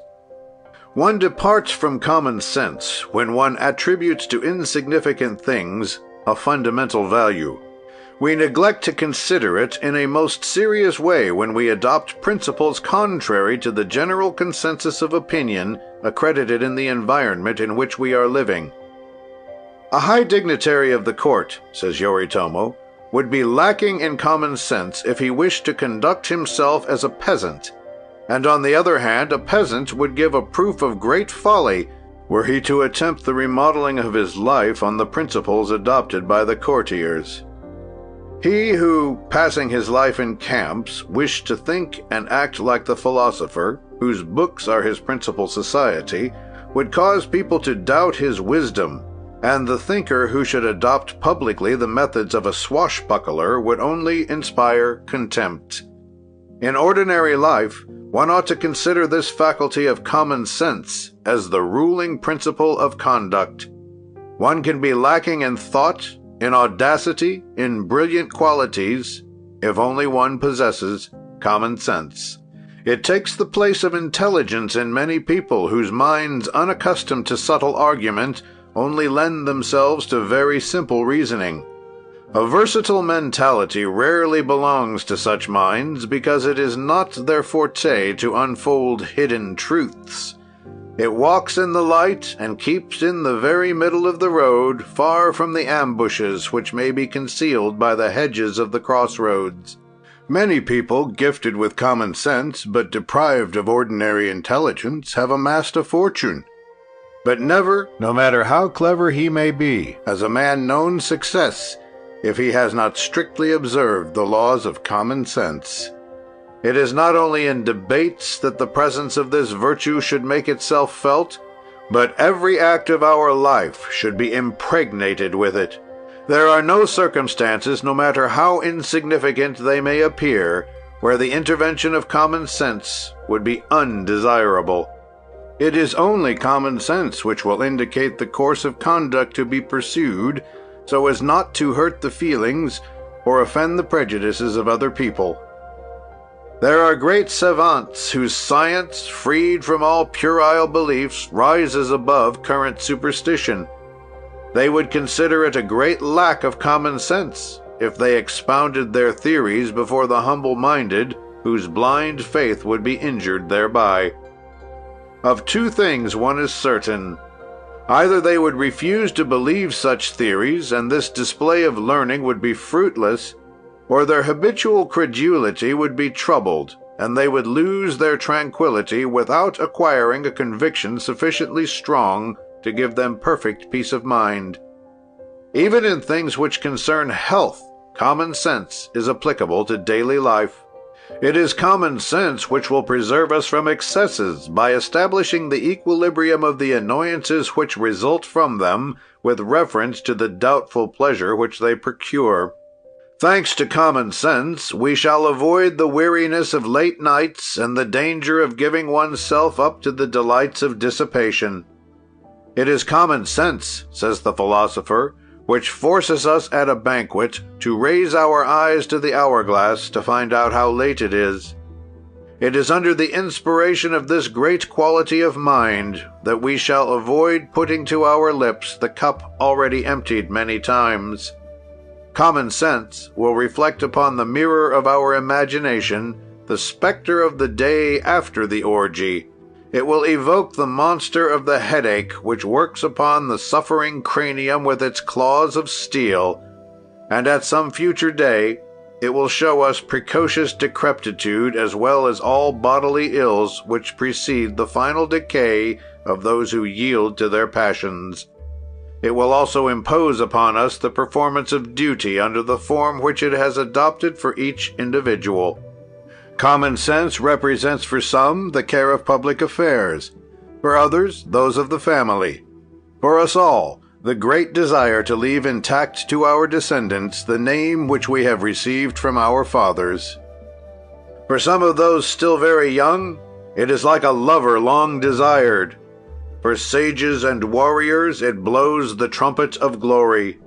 Finally, common sense is the chosen purpose of everyone, courted, demanded, desired, or accepted, but it exists, and under the penalty of most serious inconveniences, it does not permit us to forget its existence.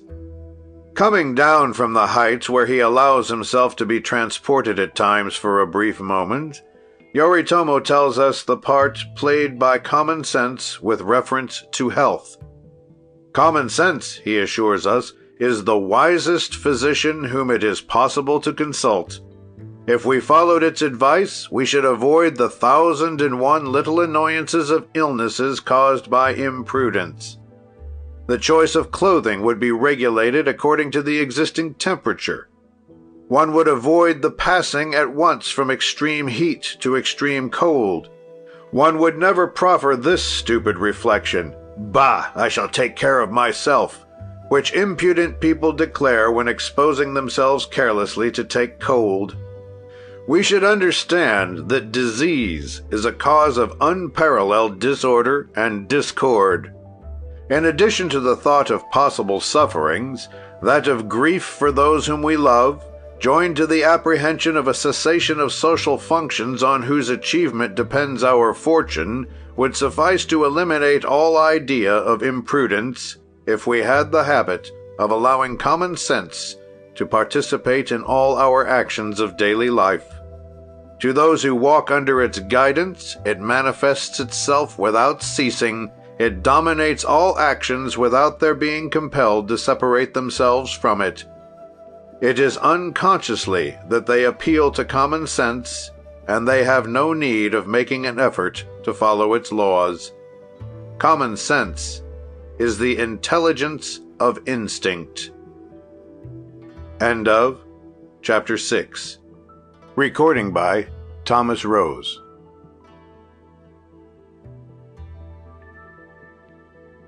Chapter 7 of Common Sense, How to Exercise It, by Yoritomo Tashi. Lesson 7. Power of Deduction. Before entering the path which relates directly to the intellectual efforts concerning the acquisition of common sense, the Shogun calls our attention to the power of deduction.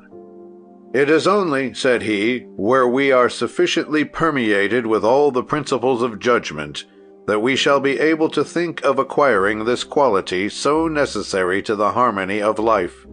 The most important of all the mental operations which ought to be practiced by him who desires common sense to reign supreme in all his actions and decisions is uncontestably deduction. When the union of ideas which judgment permits is made with perception and exactness, there results always an analysis which, if practiced frequently, will end by becoming almost a mechanical act. It is, however, well to study the phases of this analysis in order to organize them methodically first. Later, when the mind shall be sufficiently drilled in this kind of gymnastics, all their movements will be repeated in an almost unconscious way, and deduction, that essential principle of common sense, will be self-imposed. In order that deductions may be a natural development, the element relating to those which should be the object of judgment should be grouped first. The association of statements is an excellent method, for it introduces into thought the existence of productive agents. We have already spoken of the grouping of thoughts, which is a more synthetical form of that selection. Instead of allowing it to be enlarged by touching lightly on all that which is connected with the subject, it is a question, on the contrary, of confining it to the facts relating to only one object. These facts should be drawn from the domain of the past. By comparison, they can be brought to the domain of the present in order to be able to associate the former phenomena with those from which it is a question of drawing deductions. It is rarely that these latter depend on one decision alone, even when they are presented under the form of a single negation or affirmation. Deduction is always the result of many observations formulated with great exactness, which common sense binds together. That which is called a line of action is always suggested by the analysis of the events which were produced under circumstances analogous to those which exist now. From the results of these observations, the habit of thinking permits of drawing deductions, and common sense concludes the analysis. The method of deduction rests upon this: one thing being equal to a previous one should produce the same effects. If we find ourselves faced by an incident that our memory can assimilate with another incident of the same kind, we must deduce the following chain of reasoning. First, the incident of long ago has entailed inevitable consequences. Secondly, the incident of today ought to produce the same effects, unless the circumstances which surround it are different.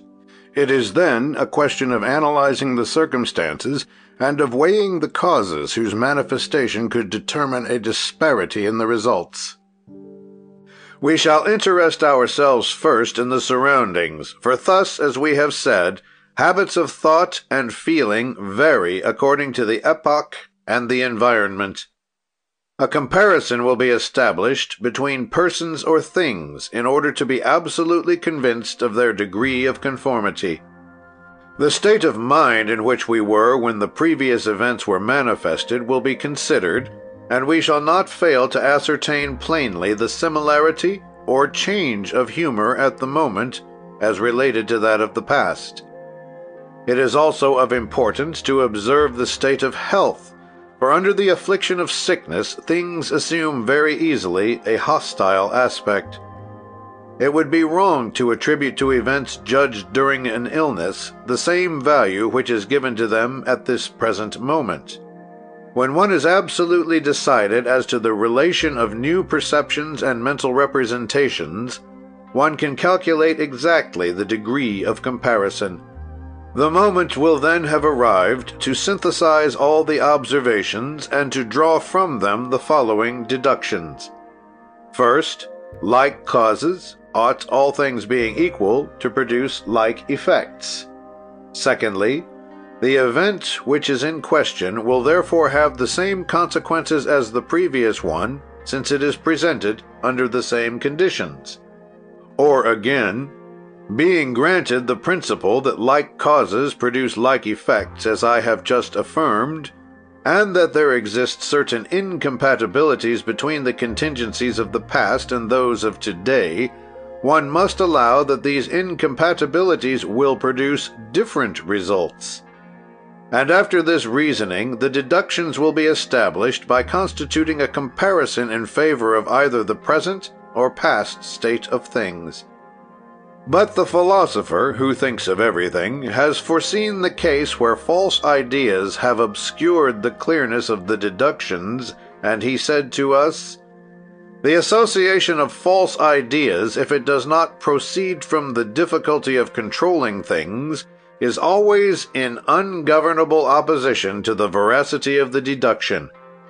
What would be thought of a man of 80 years, who, coming back to his country after a long absence, said on seeing the family roof from a distance, 'When I was 20 years old, in leaving here it took me 20 minutes to reach the home of my parents. So I shall reach the threshold in 20 minutes.' The facts would be exact in principle. The distance to be covered would be the same.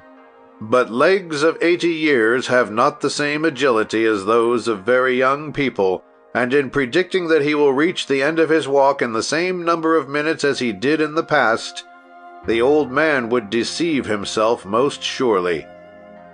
If, on the contrary, on reaching the same place, he perceived that a new route had been made, and that instead of a roundabout way of approach, as in the past, the house was now in a straight line from the point where he was looking at it, it would be possible to estimate approximately the number of minutes which he would gain on the time employed in the past by calculating the delay imposed upon him by his age and his infirmities. Those to whom deduction is familiar at times astonish thoughtless persons by the soundness of their judgment. A prince drove to his home in the country in a sumptuous equipage. He was preceded by a herald, and borne in a palanquin by 4 servants, who were replaced by others at the first signs of fatigue, in order that the speed of the journey should never be slackened. As they were mounting with great difficulty a zigzag road which led up along the side of a hill, one of these men cried out, "Stop!" said he. "In the name of Buddha, stop!" The prince leaned out from the palanquin to ask the cause of this exclamation. "My lord," cried the man, "if you care to live, tell your porters to stop." The great man shrugged his shoulders, and turning toward his master of ceremonies, who was riding at his side, said, "See what that man wants." But scarcely had the officer allowed his horse to take a few steps in the direction of the man who had given warning, when the palanquin, with the prince and his bearers, rolled down a precipice opened by the sinking in of the earth. They raised them all up, very much hurt, and the first action of the prince, who was injured, was to have arrested the one who, according to him, had evoked an evil fate. He was led, then and there, to the nearest village and put into a cell. The poor man protested. "I have only done what was natural," said he. "I am going to explain it, but I pray you let me see the prince. I shall not be able to justify myself when he is ill with fever." "What do you mean?" they replied. "Do you prophesy that the prince will have a fever?" "He is going to have it." "You see, you are a sorcerer," said the jailer. "You make predictions." And then he shut him in prison to go away and to relate his conversation to them all. During this time they called in a healer who stated that the wounds of the great nobleman were not mortal in themselves, but that the fever which had declared itself could become dangerous. He was cured after long months. During this time the poor man languished in his prison, from whence he was only taken to appear before the judges. Accused of sorcery and of using black magic, he explained very simply that he had foreseen the danger because in raising his eyes he had noticed that the part of the ground over which the herald had passed was sinking, and that he had drawn the following conclusions. The earth seemed to have only a medium thickness. Under the feet of the herald he had seen it crumble and fall in. He had deduced from this that a weight 5 times as heavy added to that of the palanquin would not fail to produce a landslide. As to the prediction concerning the fever, it was based on what he had seen when in the war. He had then observed that every wound is always followed by a disposition to fever. He therefore could not fail to deduce that the serious contusions occasioned by the fall of the prince would produce the inevitable consequences. The judge was very much impressed with the perspicacity of this man. Not only did he give him his liberty, but he engaged him in his personal service, and in due time enabled him to make his fortune. We do not wish to affirm, any more than Yoritomo for that matter, that fortunate deductions are always so magnificently rewarded as were those of this man. However, without the causes being so striking, many people have owed their fortune to the faculty which they possessed of deducing results where the analogy of the past circumstances suggested to them what would happen. He warns us against the propensity which we have of too easily avoiding a conclusion which does not accord with our desires. "Too many people," said he, "wish to undertake to make deductions by eliminating the elements which deprive them of a desired decision. They do not fail either to exaggerate the reasons which plead in favor of this decision. Also, we see many persons suffer from reasoning instead of feeling the good effects of it. Those who cultivate common sense will never fall into this error, for they will have no difficulty in convincing themselves that by acting thus they do not deceive anyone except themselves. By glossing over truth in order to weaken the logical consequences of deductions, they are the first to be the victims of this childish trick. That which is called false deduction is rarely aught save the desire to escape a resolution which a just appraisement would not fail to dictate. It might be also that this twisting of judgment comes from a person having been in some past time subjected to unfortunate influences. By devoting oneself to the evolution of thought of which we have already spoken when presenting the symbolical fan, and above all by adopting the precepts which, following the method of Yoritomo, we are going to develop in the following lessons, we shall certainly succeed in checking the errors of false reasoning. "The important thing," said he, "is not to let wander the thought, which after resting for a moment on the subject with which we are concerned, and after touching lightly on ideas of a similar character, begins to stray very far from its basic principles. Have you noted the flight of certain birds? They commence by gathering at one point. Then they describe a series of circles around this point, at first very small, but whose circumference enlarges at every sweep. Little by little, the central point is abandoned, they no longer approach it, and disappear in the sky, drawn by their fancy toward another point, which they will leave very soon. The thoughts of one who does not know how to gather them together and to concentrate them are like these birds. They start from a central point, then spread out at first without getting far from this center, but soon they lose sight of it and fly toward a totally different subject that a mental representation has just produced. And this lasts until the moment when, in a sudden movement, the first one is conscious of this wandering tendency. But it is often too late to bring back these wanderers to the initial idea, for in the course of their circuits they have brushed against 100 others which are confounded with the first, weaken it, and take away its exact proportions.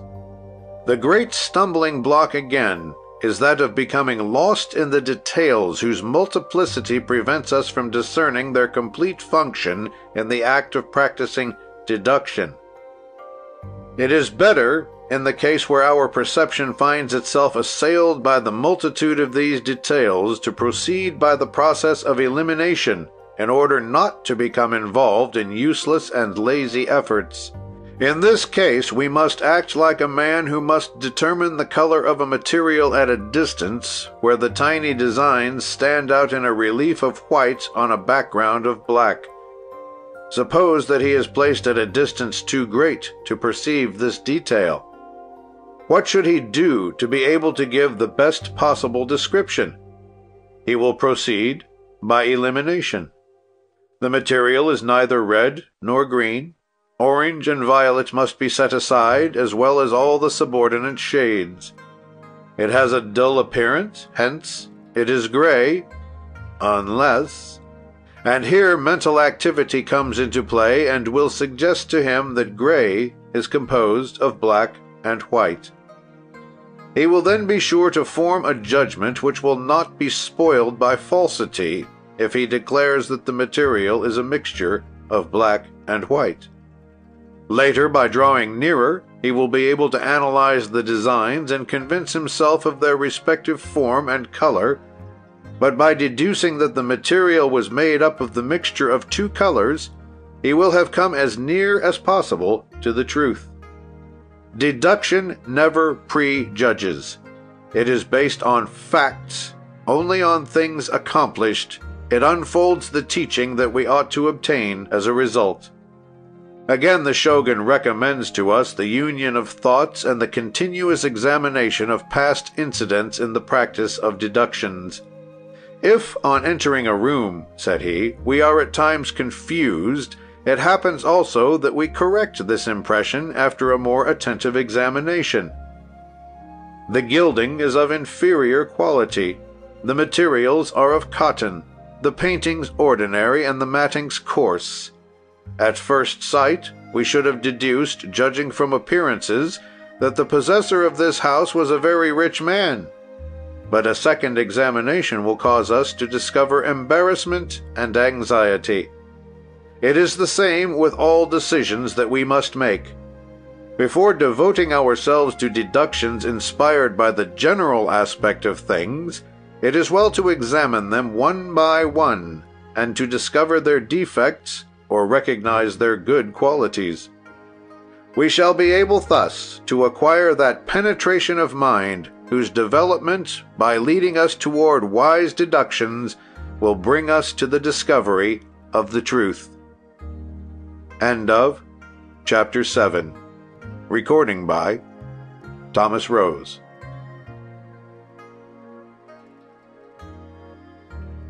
Chapter 8 of Common Sense, How to Exercise It, by Yoritomo Tashi.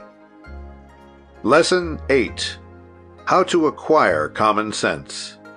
Common sense is a science, whatever may be said. According to Yoritomo, it does not blossom naturally in the minds of men. It demands cultivation, and the art of reasoning is acquired like all the faculties which go to make up moral equilibrium. This quality, said the philosopher, is obscure and intangible, like the air we breathe. Like the air we breathe, it is necessary to our existence. It surrounds us, envelops us, and is indispensable to the harmony of our mental life. To acquire this precious gift, Many conditions are obligatory, the principal ones being sincerity of perception, art of the situation, attention, approximation, experience, comparison, analysis, synthesis, destination, direction, and lastly, the putting of the question. It is very clear that without exactness of perception, we could not pretend to judge justly. It would then be impossible for us to hear the voice of common sense if we did not strive to develop it. Perception is usually combined with what they call in philosophical language adaptation. Otherwise, it is difficult when recognizing a sensation not to attribute it at once to the sentiment which animated it at the time of its manifestation. The first condition, then, in the acquiring of common sense is to maintain perfection in all its pristine exactness by abstracting the contingencies which could influence us. If we do not endeavor to separate from our true selves the suggestions of sense consciousness, we shall reach the point where perception is transformed into conception. That is to say, we shall no longer obtain reality alone, but a modified reality. With regard to perception, if we understand its truthfulness, it will be a question for reawakening it, of placing ourselves mentally in the environment where it was produced, and of awakening the memory so as to be able to distinguish without mistake the limits within which it is narrowly confined.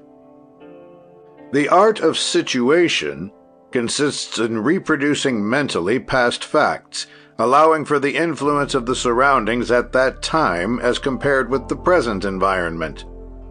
One must not fail to think about the influences to which one has been subjected since this time. It is possible that life, during its development in the aspirant to common sense, may have changed the direction of his first conceptions, either by conversation, or by reading, or by the reproduction of diverse narrations. It would then be a lack of common sense to base an exact recollection of former incidents on the recent state of being of the soul, without seeking to reproduce the state of mind in which one was at the epoch when those incidents occurred. Activity of mind, stimulated to the utmost, is able to give a color to preceding impressions which they never have had, and in this case, again, the recollection will be marred by inexactness. The art of situation requires the strictest application, and on this account it is a valuable factor in the acquirement of common sense. Attention vitalizes our activity in order to accelerate the development of a definite purpose toward which it can direct its energy. It could be analyzed as follows. First, to see. Secondly, to hear. The functions of the other senses come afterward, and their susceptibility can attract our attention to the sensations which they give us, such as the sense of smell, of touch, of taste. These purely physical sensations possess, however, a moral signification from which we are permitted to make valuable deductions. The first two have three distinct phases. First degree, to see. Second degree, to look. Third degree, to observe. If we see a material, its color strikes us first, and we say, "I have seen a red or yellow material, and this will be all." Applying ourselves more closely, we look at it, and we define the peculiarities of the color. We say it is bright red or dark red. In observing it, we determine to what use it is destined. The eye is attracted by the color, the movement, the form, the number, the duration. We have just spoken of the color.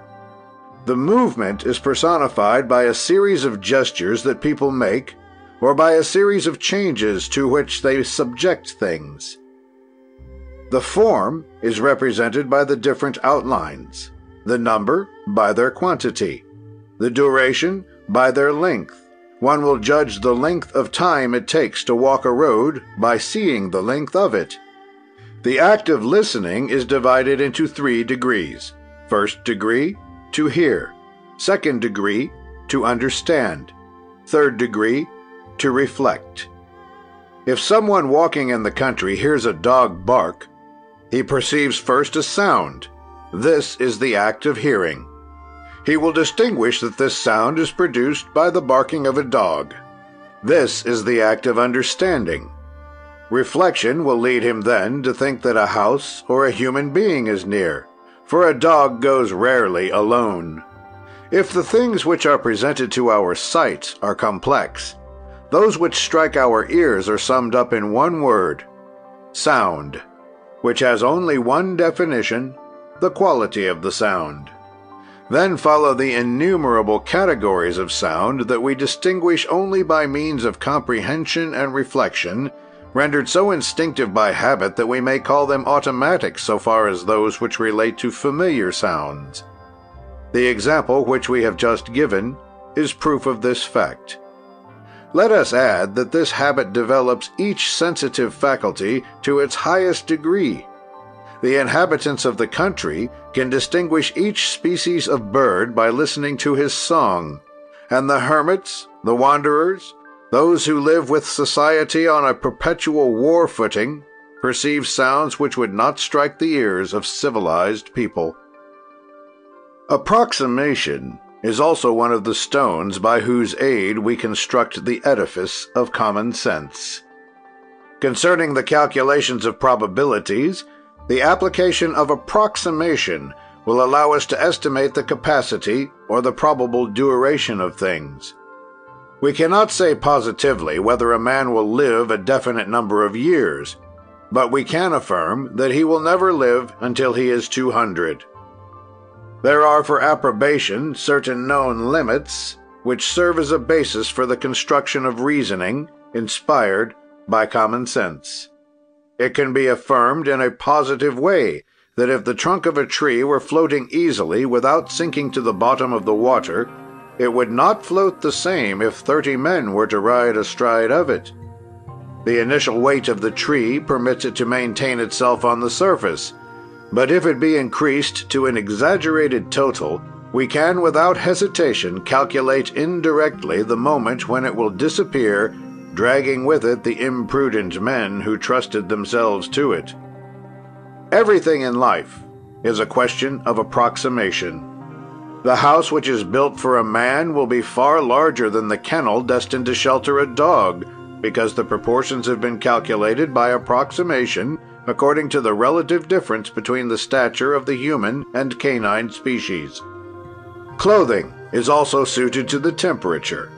One naturally thinks that below a certain degree of cold it is necessary to change light clothes for those made of thicker material.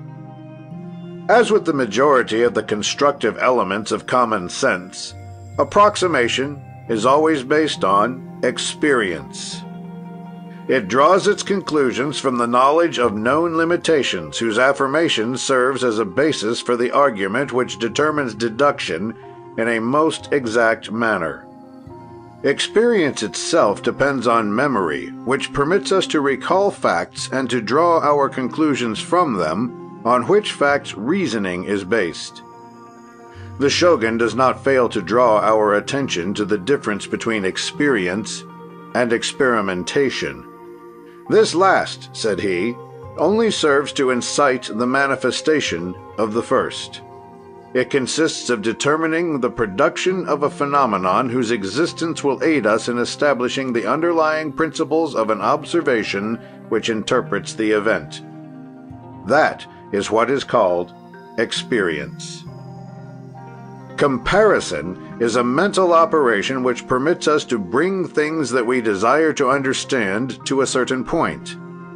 It is comparison which has divided time according to periods, which the moon follows during its entire length. It is by comparing their different aspects, and by calculating the duration of their transformations, that men have been able to divide time as they do in all the countries of the world. The science of numbers is also born of comparison, which has been established between the quantities that they represent. This is the art of calculating the differences existing between each thing by determining the relativeness of their respective proportions. Comparison acts on the mind automatically as a rule. It is indispensable to the cultivation of common sense, for it furnishes the means of judging with full knowledge of all the circumstances. Analysis is an operation which consists of separating each detail from the whole and of examining these details separately without losing sight of their relationship to the central element. Analysis of the same object, while being scrupulously exact, can, however, differ materially in its application according to the way that the object is related to this or that group of circumstances. There are, however, immutable things. For example, the letters of the alphabet, the elementary sounds, the colors, etc., etc. It suffices to quote only these three elements. One can easily understand that the most elaborate manuscript is composed of only a definite number of letters, always repeating themselves, whose juxtaposition forms phrases, then chapters, and finally the complete work. Music is composed only of 7 sounds, whose different combinations produce an infinite variety of melodies. Elementary colors are only 3 in number. All the others gravitate around them. Therefore, these same letters, these same notes, these same colors, according to their amalgamation, can change in aspect and cooperate in the production of different effects. The same letters can express, according to the order in which they are placed, terror or confidence, joy or grief.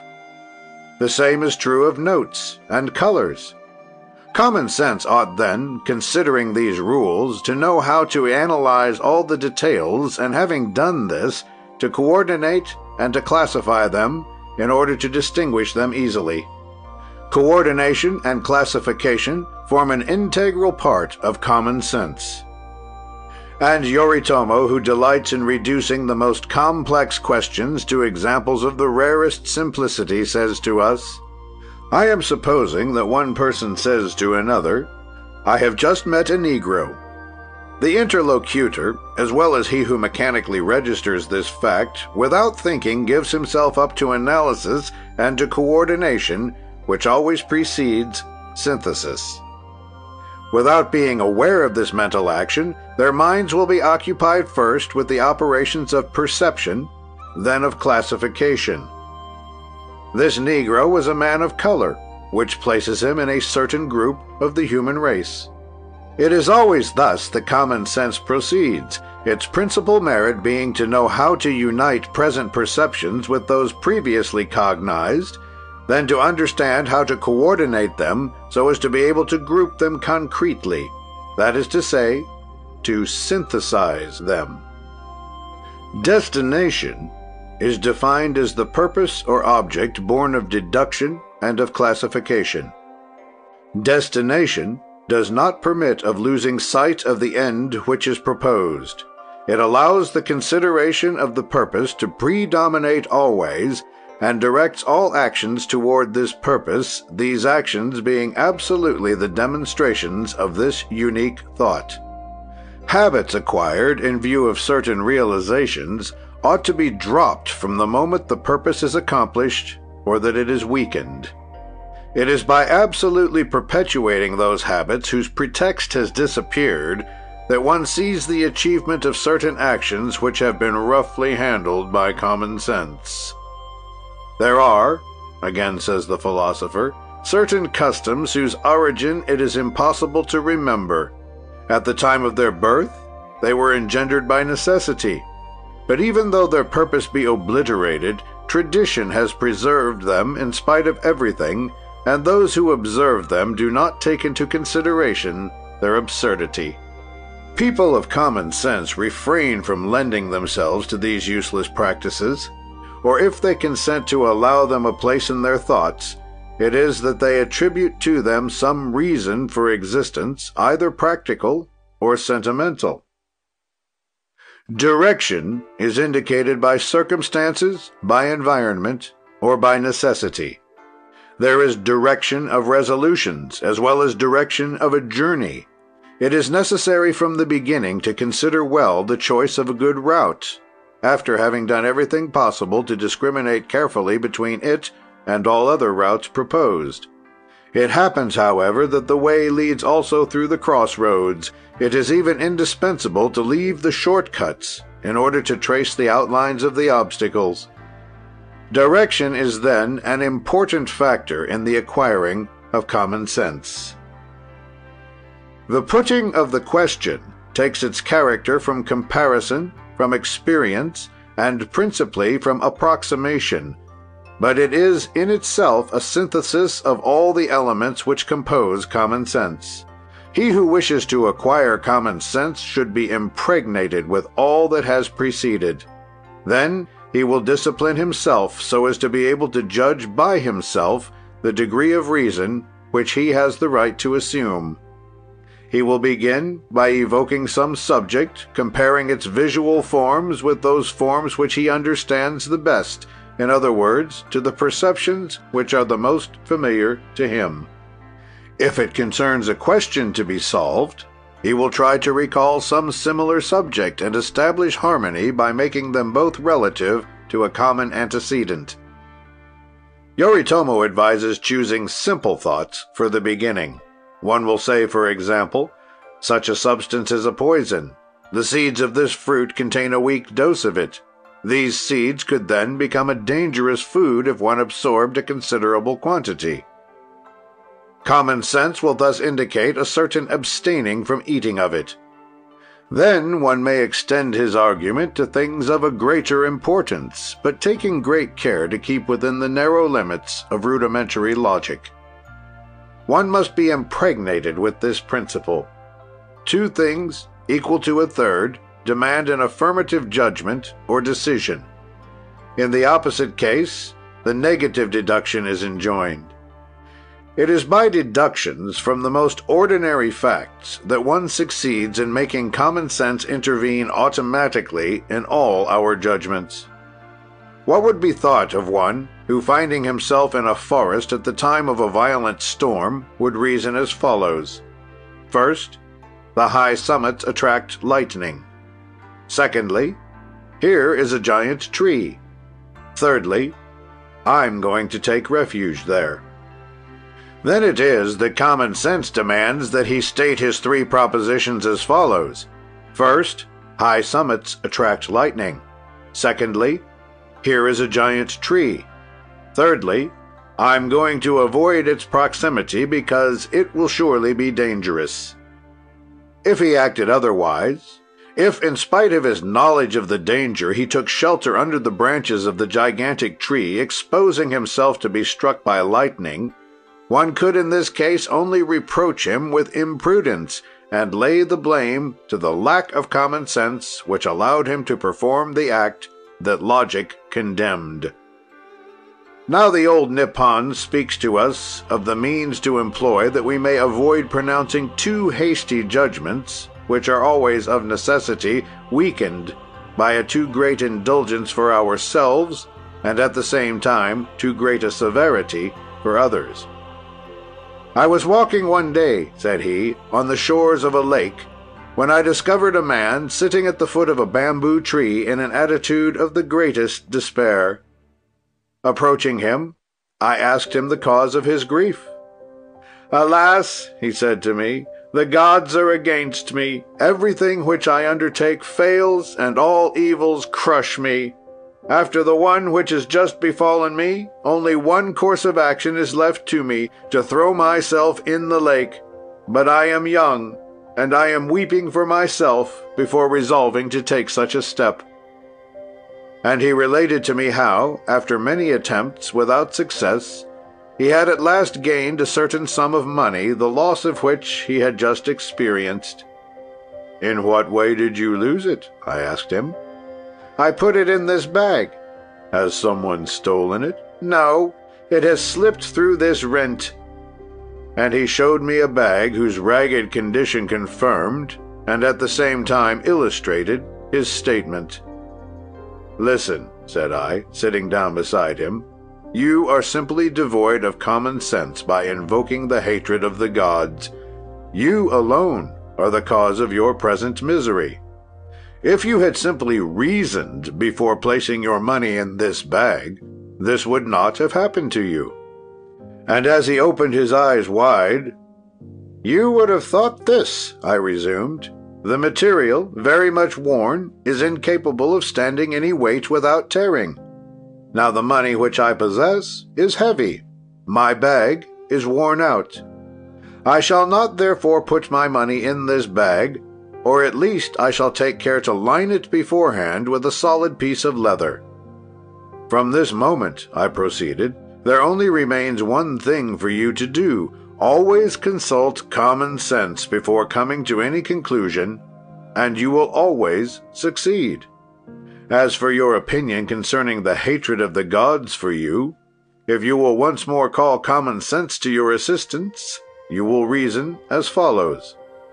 Gracious divinities protect only wise people. Now I have acted like a fool. It is therefore natural that they should turn away from me. How many useless imprecations would be avoided," adds the Shogun, "if it were given to men to know how to employ the arguments which common sense dictates, in order to distribute the weight of the mistakes committed among those who deserve the burden, without at the same time forgetting to assume our own share of the responsibility if we have erred. Nothing is more sterile than regrets or reproaches, when they do not carry with them the resolution never again to fall into the same error." Afterward, the philosopher demonstrates to us the necessity of abstracting all personality from the exercises which combine for the attainment of common sense. "There is," said he, "an obstacle against which all stupid people stumble. It is the act of reasoning under the influence of passion. Those who have not decided to renounce this method of arguing will never be able to give a just decision. There are self-evident facts which certain people refuse to admit because this statement of the truth offends their sympathies or impedes their hatreds, and they force themselves to deny the evidence, hoping thus to deceive others regarding it. But truth is always the strongest, and they soon become the solitary dupes of their own willful blindness. The man of common sense knows how to recognize falsehood wherever he meets it. He knows how vain it is to conceal a positive fact, and also how dangerous it is to deceive oneself, a peril which increases in power in proportion to the effort made to ignore it. He does not wish to imitate those pusillanimous people who prefer to live in the agony of doubt rather than to look misfortune in the face. He who is determined to acquire common sense will use the following argument. Doubt is a conflict between two conclusions. So long as it exists, it is impossible to adopt either. Serenity is unknown to those whom doubt attacks. To obtain peace, it is necessary to become enlightened. However, it is wise always to foresee the least happy issue and to prepare to support the consequences. The man who thinks thus will be stronger than adversity and will know how to struggle with misfortune without allowing it to master him.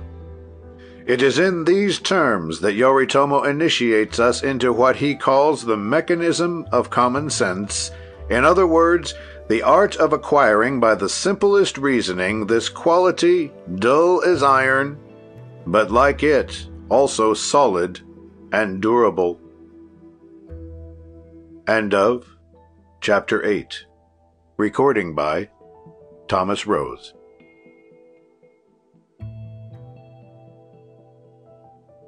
Chapter 9 of Common Sense, How to Exercise It, by Yoritomo Tashi. Lesson 9. Common Sense and Action. These qualities are two relatives very near of kin, but just for this reason they must not be confounded. While common sense is applied to all the circumstances of life, practical sense is applicable to useful things. Common sense admits a very subtle logic, which is at times a little complex. Practical sense reasons starting from one point only, namely, material conveniences. It is possible for this sense to be spoiled by egotism if common sense does not come to its assistance. It is by applying the discipline of reasoning to practical sense that it modifies simple sense perception by urging it to ally itself with logic, which unites thought to sentiment and reason. The association of common sense and practical sense is necessary, says Yoritomo, in order to produce new forms, at the same time restraining the imagination within the limits of the most exact deductions and of the most impartial judgment. Science is, in reality, a sort of common sense to which the rules of reasoning are applied, and is supported by arguments which practical sense directs into productive channels. That which is called great common sense is none other than a quality with which people are endowed who show great mental equilibrium whenever it is a question of resolving material problems. These people are generally country people, or persons of humble position, whose physical organism has been developed without paying much attention to their intellectual education. They are, in fact, perfect candidates for the attainment of common sense without having been educated to this end. Their aptitude results from a constant habit of reflection, which, rendering their attention very keen, has permitted them to observe the most minute details. Therefore, they can form correct conclusions when it is a question of things that are familiar to them. A peasant who has been taught by nature will be more skilled in prophesying about the weather than others. He will also know how to assign a limit to the daily working hours, at the same time stating the maximum time which one can give without developing repulsion, which follows excesses of all kinds. In his thought, very simple but very direct, will be formulated this perfect reasoning. Health is the first of all blessings, since without it we are incapable of appreciating the other joys of life. If I compromise this possession, I shall be insensible to all others. It is therefore indispensable that I should measure my efforts, for in admitting that a certain exaggerated labor brings me a fortune, I shall not know how to enjoy it if illness accompanies it. This is the logic which is called practical sense. Yoritomo continues, saying that there is a very close connection between the faculty of judging and that of deducing. Practical sense, allied to common sense, comes to the assistance of the latter when it is tempted to reject the chain of analogy whose representation too often draws one far from the initial subject. It facilitates coordination, clearness, and precision of thought. It knows how to consider contingencies, and never fails to have a clear understanding of relative questions. And to illustrate his theory, he cites us an example which many of our young contemporaries would do well to remember. There was, said he, in the village of Fu-Isher, a literary man who wrote beautiful poems. He lived in great solitude, and no one would have heard of his existence if it had not been that my master Lang Ho, while walking in the woods one day, was attracted by the harmonious sounds of poetry which this young man was reciting, without thinking that he had any other listeners than the birds of the forest. Lang Ho made himself known to him and began to question him. He learned that he did not lack ambition, but being poor, and having no means of approaching those who would have been able to patronize him, he was singing of nature for his own pleasure, waiting patiently until he should be able to influence the powerful ones of the earth to share his appreciation. Lang Ho, touched by his youth and his ardor, pointed out to him the dwelling of a prince, a patron of the arts, and at the same time told him how he ought to address the nobleman, assuring him that the fact of his being a messenger from a friend of the prince would open the doors of the palace to him. The next day, the young poet presented himself at the home of the great lord, who, knowing that he had been sent by Lang Ho, received him, in spite of the fact that he was suffering intensely from a violent headache. He learned from the young man that he was a poet and treated him with great consideration, making him understand, however, that all sustained mental effort was unsupportable to him on that day. But the poet, not paying attention to the prince's expressed desire, unrolled his manuscripts and began reading an interminable ode without noticing the signs of impatience shown by his august hearer.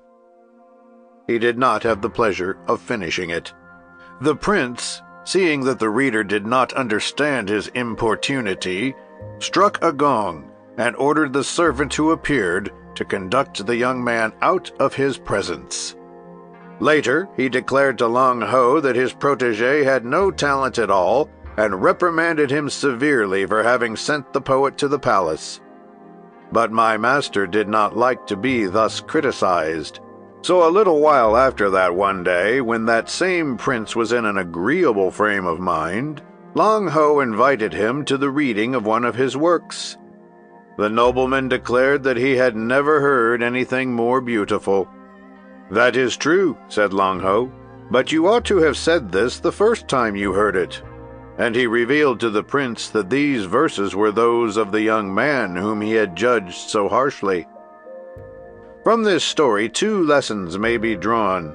The first is that if common sense indicates that judgment should not change from scorn to enthusiasm when it is a question of the same object, practical sense insists that one should be certain of impartiality of judgment by avoiding the influence of questions which relate to environment and surrounding circumstances.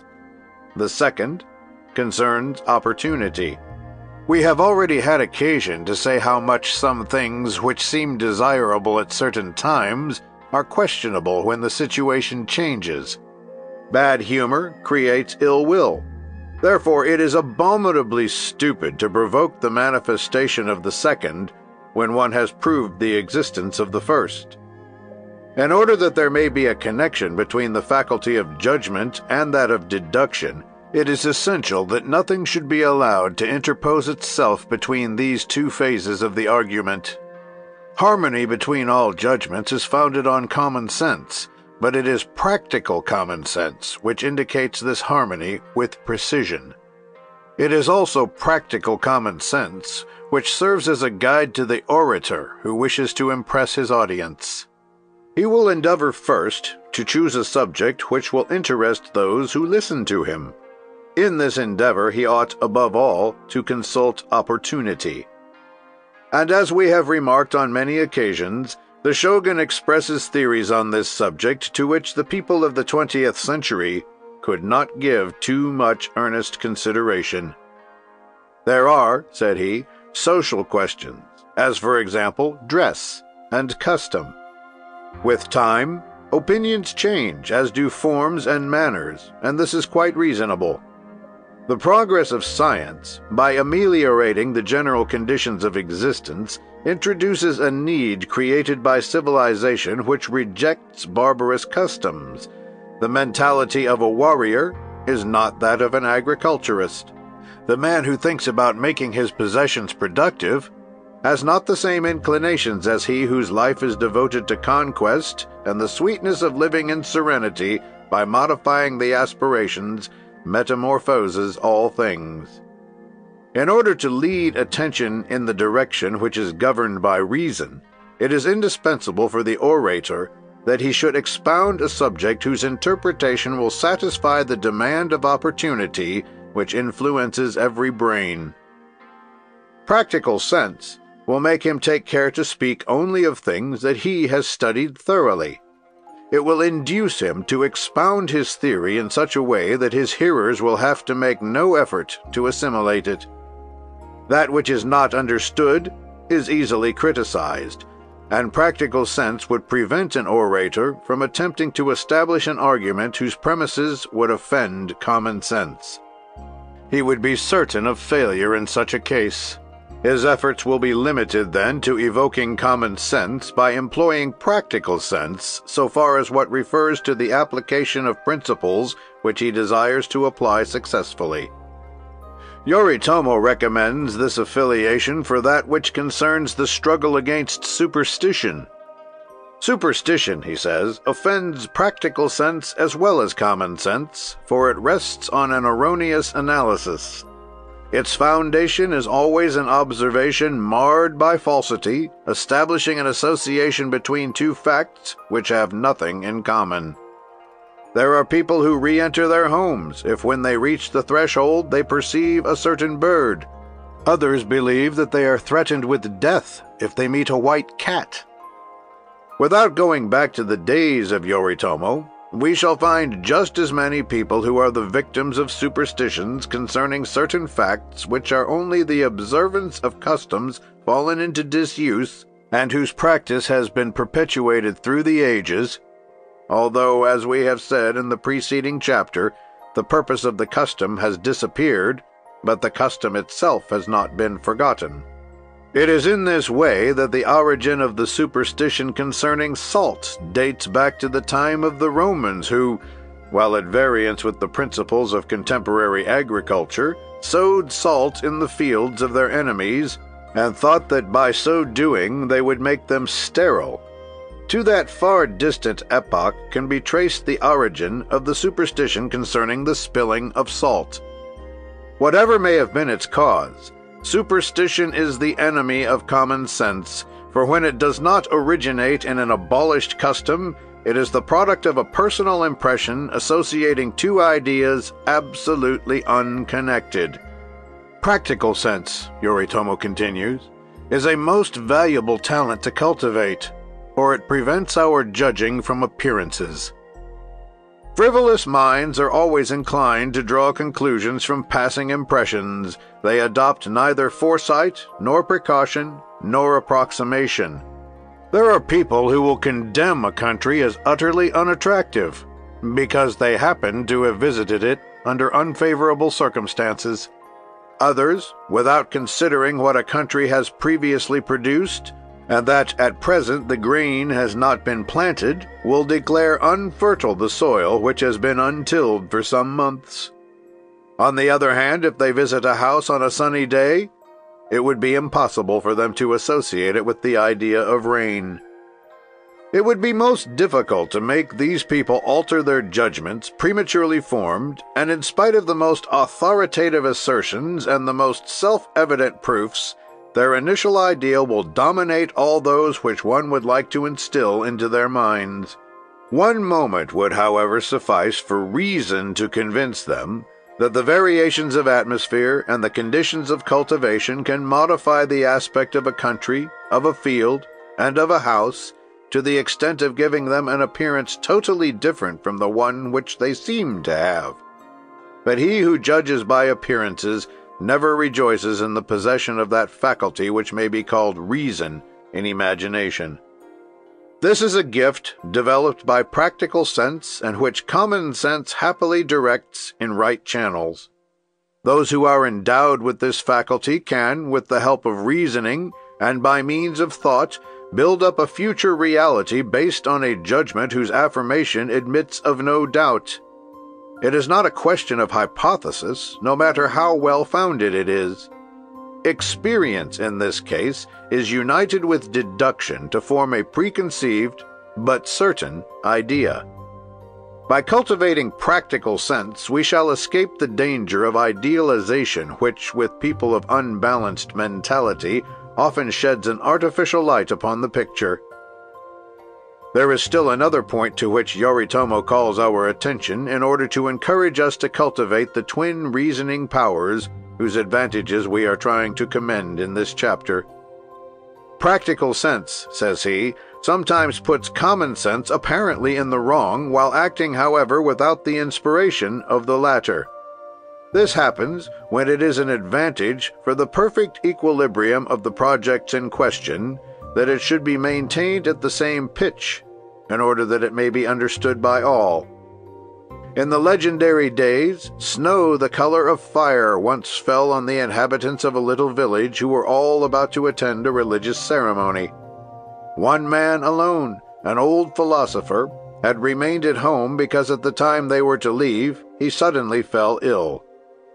When his sufferings were relieved, he started out to join the others and found them committing all sorts of follies. Two among them were reviling one another, each one claiming that he was the only king.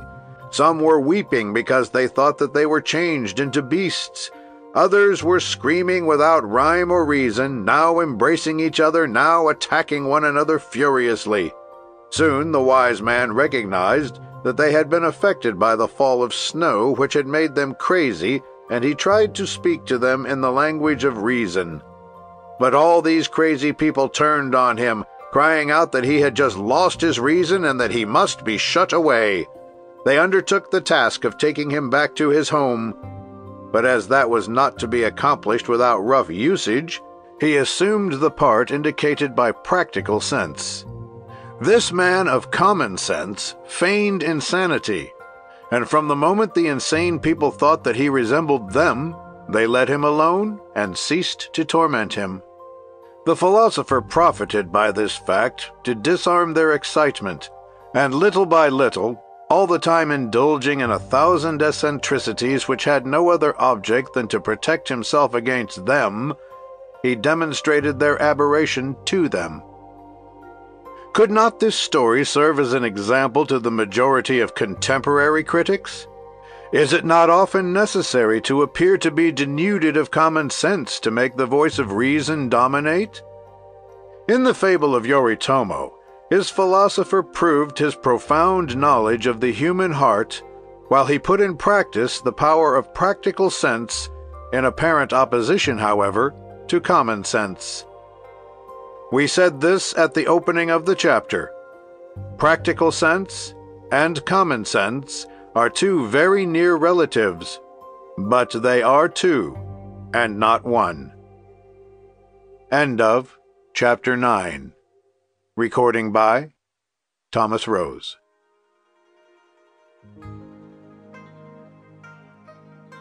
Chapter 10. Of Common Sense, How to Exercise It, by Yoritomo Tashi. Lesson 10. The Most Thorough Businessman. One of the principal advantages of common sense is that it protects the man who is gifted with it from hazardous enterprises, the risky character of which he scents. Only to risk when possessing perfect knowledge of a subject is the sure means of never being drawn into a transaction by illusory hopes. An exact conception of things is more indispensable to perfect success than 1,000 other more brilliant but less substantial gifts. However, says Yoritomo, in order to make success our own, it is not sufficient to have the knowledge of things. One must, above all, know oneself. On the great world stage, each one occupies a place which at the start may not always be in the first rank. Nevertheless, work, intelligence, directness of thought, and above all common sense can exert a positive influence on the future superiority of the situation. Before everything else, it is indispensable that we should never delude ourselves about the position which we occupy. To define it exactly, one should call to mind the wise adage which says, "Know thyself." But this knowledge is rare. Presumptuous persons readily imagine that they attract the eyes of everyone, even if they be in the last rank. Timid persons will hide themselves behind others, and notwithstanding they are very much aggrieved not to be seen. Ambitious persons push away the troublesome ones in order that they themselves may get the first places. Lazy persons just let them do it. Irresolute persons hesitate before sitting down in vacant places, and are consumed with regrets from the time they perceive that others better prepared take possession of them. The more so as they no longer get back their own, for during their hesitation another has seated himself there. Enthusiasts fight to reach the first rank, but are so fatigued by their violent struggles that they fall, tired out before they have attained their object. Obstinate people persist in coveting inaccessible places and spend strength without results, which they might have employed more judiciously. People of common sense are the only ones who experience no nervous tension because of this struggle. They calculate their chances, compute the time, do not disturb themselves uselessly, and never abandon their present position until they have a firm grasp on the following place. They do not seek to occupy a rank which their knowledge would not permit them to keep. They draw on that faculty with which they are gifted to learn the science of true proportion. They do not meddle in endeavors to reform laws, they submit to them by learning how to adapt them to their needs, and respect them by seeking to subordinate their opinions to the principle on which they are based. Persons who have no common sense are the only ones to revolt against the laws of the country where they live. The wise man will recognize that they have been enacted to protect him, and that to be opposed to their observance would be acting as an enemy to oneself. However, people will say, if laws are so impeccable in their right to authority, how is it that their interpretation leads so often to disputes? It is easy to reply that lawsuits are rarely instituted by men of common sense. They leave this burden to people of evil intent, who imagine thus to make a doubtful cause triumph. It must be conceded that this means succeeds at times with them when they are dealing with timid or irresolute persons. But those who have contracted the habit of reasoning, and who never undertake anything without consulting common sense, will never allow themselves to be drawn into the bypaths of sophistry. If they are forced to enter there temporarily in order to pursue the adversary who has hidden himself there, they will leave these paths as soon as necessity does not force them to remain there longer, and with delight regain the broad road of rectitude. A few pages further on, we find a reflection which the shogun, always faithful to his principles of high morality, specially addresses to those who make a profession of humility. Obedience, he says, ought to be considered as a means, but for the one who wishes to succeed, in no sense can it be honored as a virtue. If it be a question of submission to law, that is nothing else but the performance of a strict duty.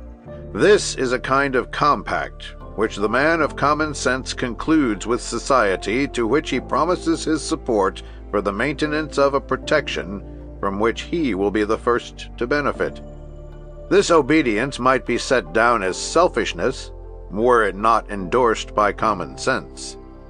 There are people, it is true, who even although wishing to support their neighbor when called upon to do so by the law, seek to evade this duty if left to themselves. These are pirates who have broken completely not only with the spirit of equity, but also with simple common sense. It is always foolish to set the example of insubordination, for if it were followed, it would not be long before general disorder would appear. Some men were sitting one day on the edge of an inlet, and were trying with a net to catch fish whose playful movements the men were following through the limpid water. According to their character, their perseverance, their cleverness, and the ingenuity of the means employed, they caught a proportionate number of fish, but those who caught the least had one or two. This success encouraged them, and they began again in good earnest, each one in his own way, when a stranger appeared. He was armed with a long branch of a tree, which he plunged in the pond, touching the bottom and stirring up the mud, which as it scattered rose to the surface of the water. The limpidity of the water was immediately changed. One could no longer see the fish, and the fishermen decided to discontinue their sport. But the man only laughed at their discomfiture, and brandishing a large net, he threw it in his turn, chaffing them at the patient cunning by which they had, he said, taken such a poor haul. He brought up some fish, it is true, But at each haul he was obliged to lose so much time in removing the impurities, the debris, and the weeds of all kinds from the net, that very soon the fishermen had the satisfaction of seeing him punished for his mean conduct. What he took was scarcely more than what the smartest among them had taken, and his net, filthy from the mud, torn by the roots that he was unable to avoid, was soon good for nothing. Might it not be from this fable that we have taken the expression, "to fish in troubled waters," of which without a doubt the good Yoritomo furnished the origin many, many centuries ago? His prophetic mind is unveiled again in the following advice that not a businessman of the 20th century would reject. "Common sense," he says, "when it is a question of the relations of men as to what concerns business or society, ought to adopt the characteristic of that animal called the chameleon. His natural color is dull, but he has the gift of reflecting the color of the objects on which he rests. Near a leaf, he takes the tint of hope. On a lotus, he is glorified with the blue of the sky. Is this to say that his nature changes to the point of modifying his natural color? No. He does not cease to possess that which recalls the color of the ground, and the ephemeral color which he appropriates is only a semblance in order that he may be more easily mistaken for the objects themselves. The man who boasts of possessing common sense, although preserving his personality, ought not to fail, if he wants to succeed, to reflect that of the person whom he wishes to aid him in succeeding. Let it not be understood for a moment that we advise anyone to act contrary to the impulses of justice, but cleverness is a part of common sense in business, and assimilation is essential to success. It is not necessary to abandon one's convictions in order to reflect principles which, without contradicting them, give them a favorable color.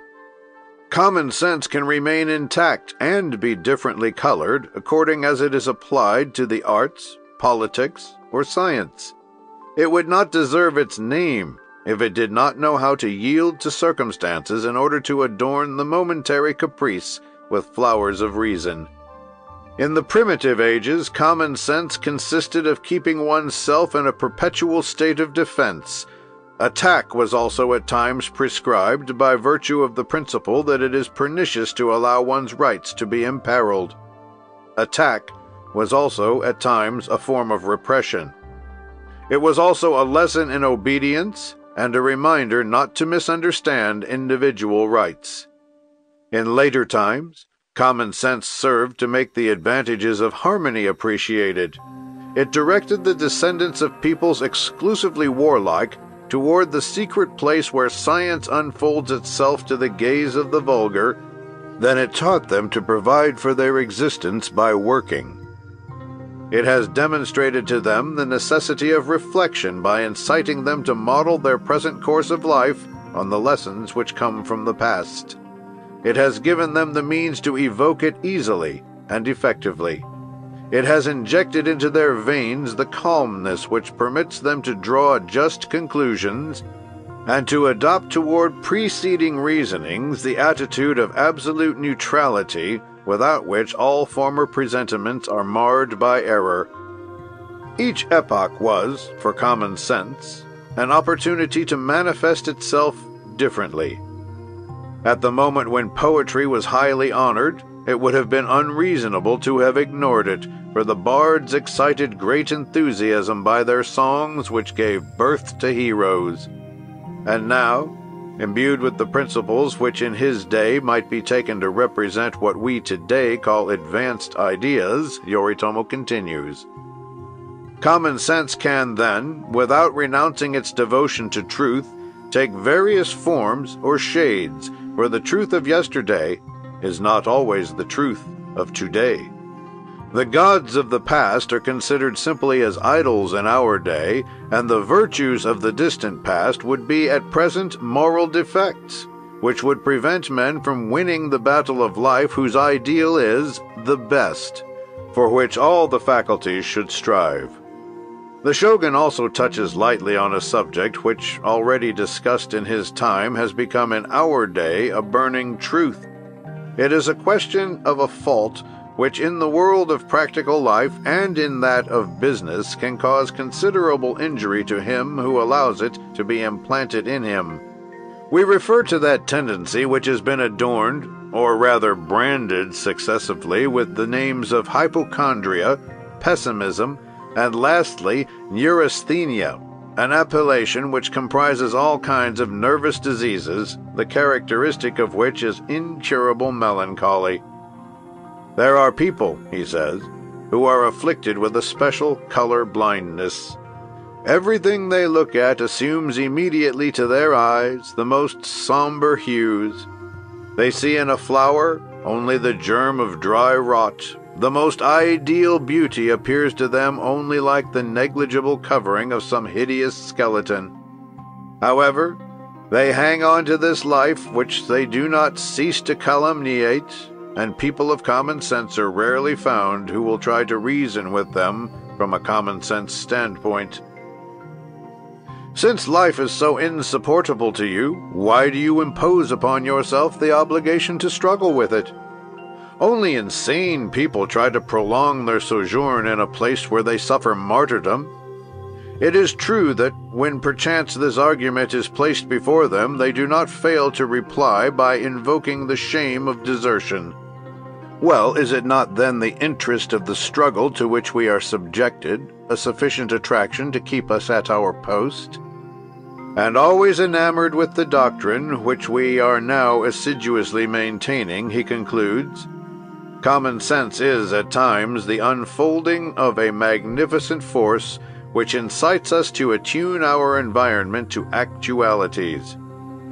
One must not, however, fall into excess and draw a huge sword to pierce the clouds which obscure the sun. If struggle is praiseworthy when we have to face a real enemy, it becomes worthy of scorn and laughter if we attack a puerile or imaginary adversary. But the number of people incapable of appreciating the true color of things is not limited to those who enshroud them in black. There are others, on the contrary, who obstinately insist upon surrounding them with a halo of sunlight, only existing in their imagination. For such deluded people, obstacles seen from a distance take on the most attractive appearance. They would be readily disposed to enjoy them, and only consent to allow them a certain importance if they absolutely obstruct the way. But until the moment when impossibility confronts them, do they deny its existence or underrate its importance by attributing a favorable influence to it. This propensity to see all in the ideal would be enviable if it did not wound common sense, which revenges itself by refusing to these improvident people the help of the reasoning power necessary to sustain them in the crisis of discouragement, which brings about irresistibly the establishment of error. These unbalanced people rarely experience success, for they are unable, as long as their blindness lasts, to mark out a line of serious conduct for themselves. All projects built on the quicksands of false deductions will perish, without even leaving behind them material sufficient to reconstruct them. It is impossible to combat strongly enough this tendency to self-delusion, which inclines us to become the prey of untruth by preventing the birth of faith based on preceding success. Sincere conviction, on the contrary, will lead us to refute strongly all the false arguments which impede thought and would choke it in order to allow unadulterated pleasure to be installed on the ruins of common sense.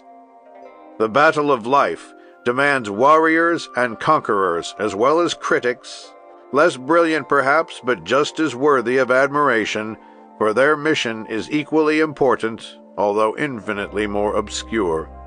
Whether he be a peasant tilling his field, or a rich capitalist manipulating his gold, he who works in order to satisfy the needs or luxury of his existence is a fighter whose hours are spent in occupations more or less dangerous.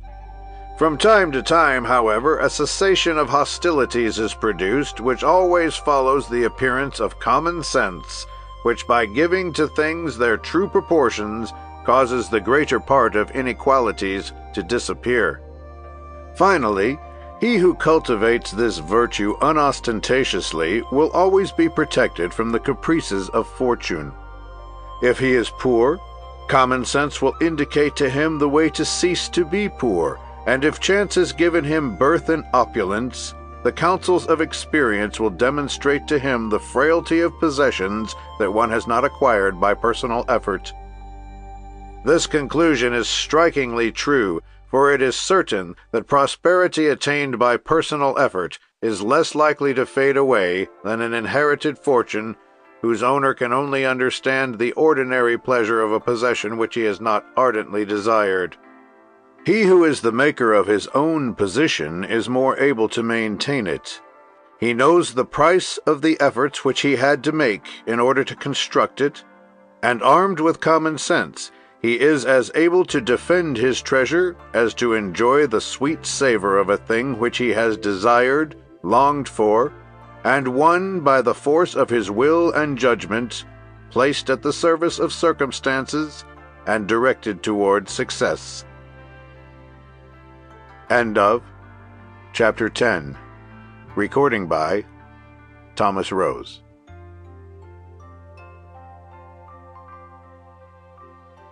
Chapter 11 of Common Sense, How to Exercise It, by Yoritomo Tashi.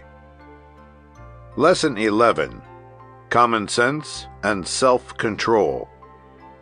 Where life manifests itself, says Yoritomo, antagonism always springs up. In the eternal struggle between the individual and social soul, each of which in its turn is victorious or vanquished, a truce is declared only if self-control is allied to common sense in order to maintain the equilibrium between individual sentiment, natural to each one of us, and the ideas of mankind as a whole. All classes of society are subject to this law, and from the proudest prince to the humblest peasant, everyone is obliged to harmonize their social duties with their personal obligations. Those who understand how to imbibe thoroughly the lessons of common sense never ignore the fact that morality is always closely related to self-interest. If each one of us would observe this rule, individual happiness would not be long in creating a harmony from which all men would benefit. One thing we should avoid for the attainment of universal tranquility, and that is the perpetual conflict between individual and social interest. The day when each one of us can comprehend that he is a part of this all which is called society, he will admit that sinning against society may be considered the same as sinning against oneself. Passing one day before an immense cabin built of bamboo, which stood near a rice plantation, I perceived a man who hid himself from my view, without, however, being able to escape my notice altogether. I went resolutely to him to ask him the explanation of his suspicious movement. After an unsuccessful attempt to escape, he resigned himself to allow me to approach him, and I understood the reason of his apprehension. He was carrying several pieces of bamboo, which he had detached from the house. He wanted, he said, to make a little blaze because the dampness was chilling him. Without replying to him, I led him by the hand to the place where the branches taken away had left a large space, a kind of opening in the side of the house through which a keen wind was rushing. "Look," I said to him, "the blaze that you are going to make will warm you for a few minutes, but during the whole night the cold wind will freeze you and your companions. In order to procure for yourself an agreeable but passing sensation, you are going to inflict upon them continued sufferings of which you cannot escape your share." The man hung his head and said, "I had not thought of this. I was cold, and I allowed myself to be tempted by the anticipated pleasure of warming myself, even if only for a few minutes." and convinced by common sense, he repaired the harm which he had done, first by reason of selfishness, then by thoughtlessness, but above all, by lack of self-control. To dominate oneself to the point of not allowing oneself to become the slave of miserable contingencies which appear as temptations to self-indulgence, and conceal from their pettiness the beauty of the consistent action, this is only given to the chosen few, and can only be understood by those who cultivate common sense. Is this to say that reasoning should be a school for abnegation? Such a thought is far from our minds.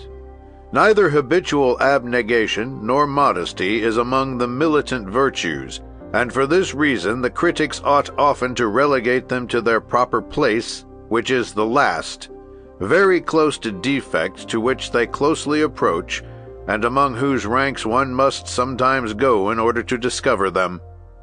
But apart from the question of sterile abnegation, we must foresee that it may be important not to overestimate one's individual interests to the visible detriment of the general interest. This is a fault common to all those who have not been initiated into the practice of self-control by means of reasoning based on solid premises. They are ready to sacrifice very great interests, which do not seem to concern them directly, for some immediate paltry gratification. They act, said the philosopher, like a peasant who should risk his harvest in order to avoid paying the prince the rent which belongs to him.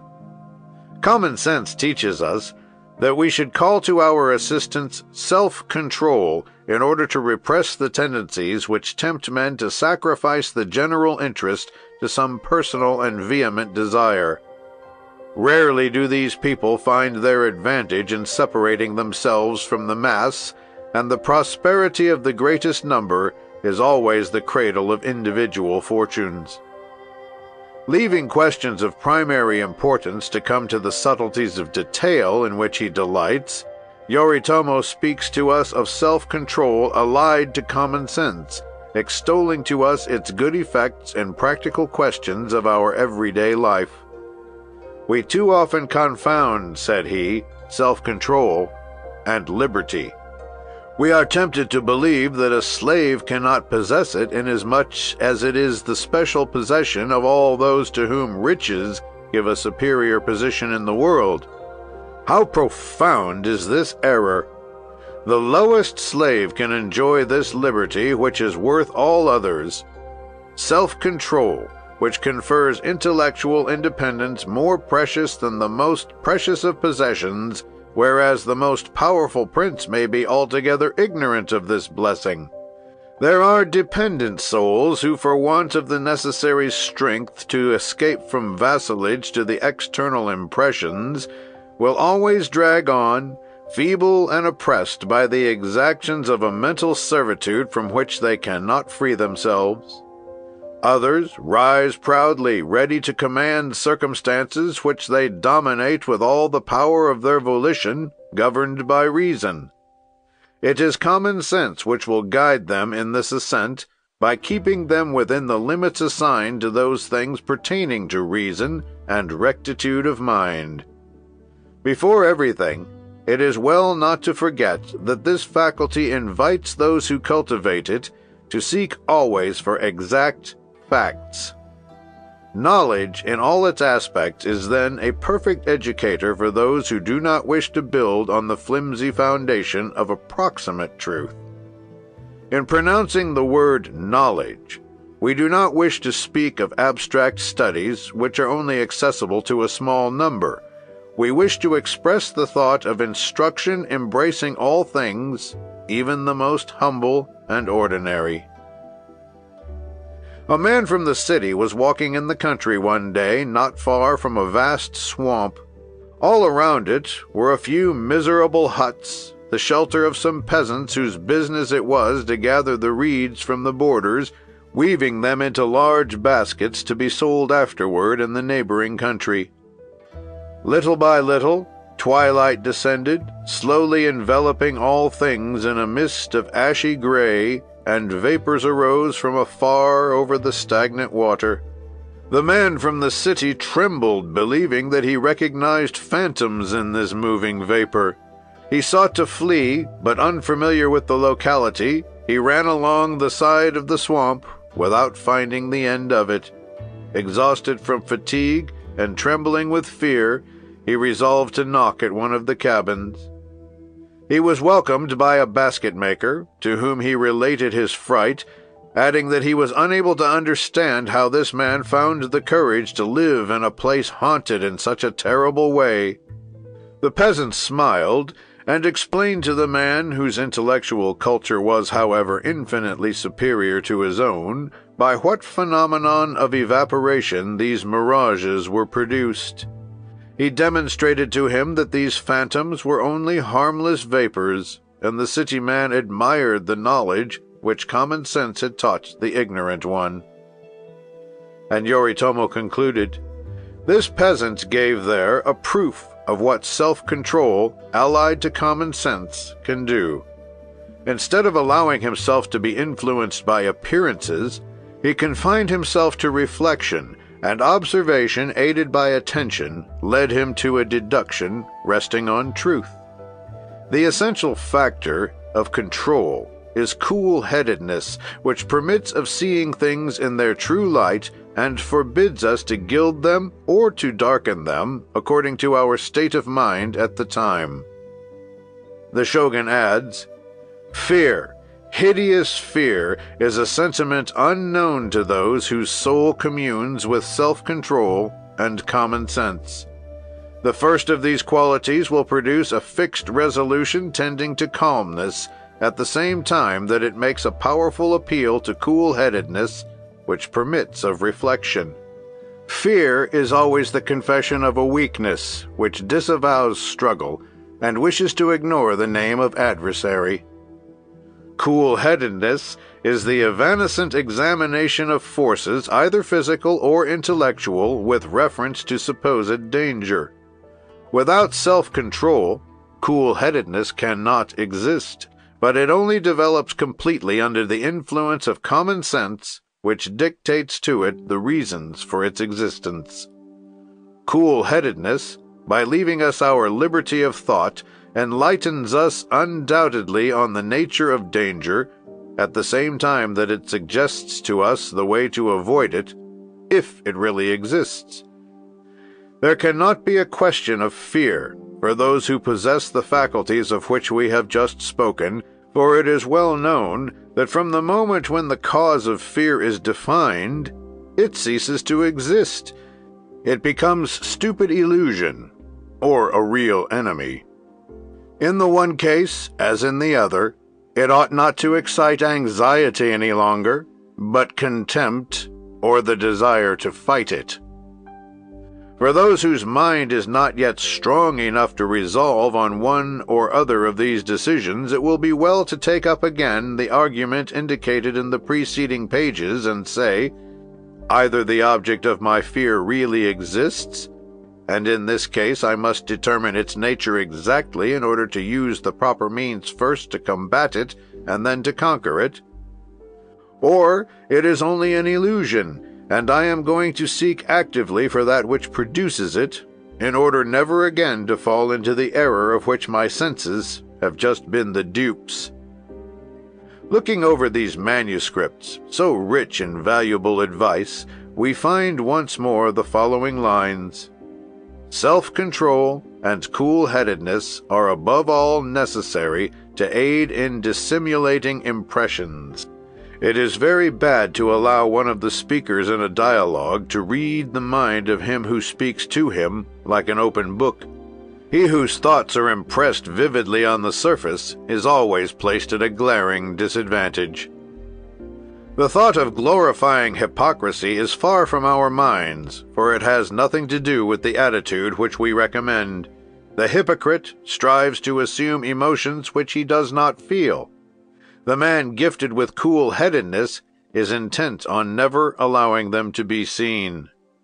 It keeps his adversary in ignorance of the effect produced by his reasoning, and allows him to take his chance until the moment when, in spite of this feigned indifference, he reveals himself and permits his mind to be seen.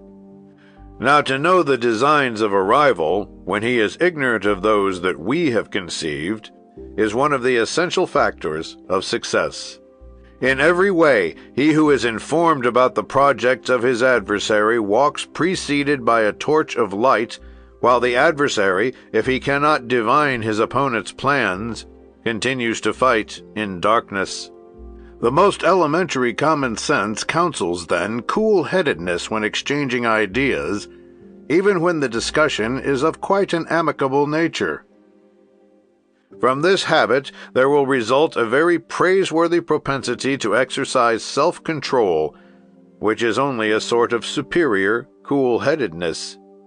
It is also the cause of a noble pride, because it is more difficult to win a victory over one's passions than to conquer ordinary enemies, and he who with the support of common sense succeeds in ruling himself can calculate without arrogance the hour when he will reign over the minds of others. End of Chapter 11. Recording by Thomas Rose.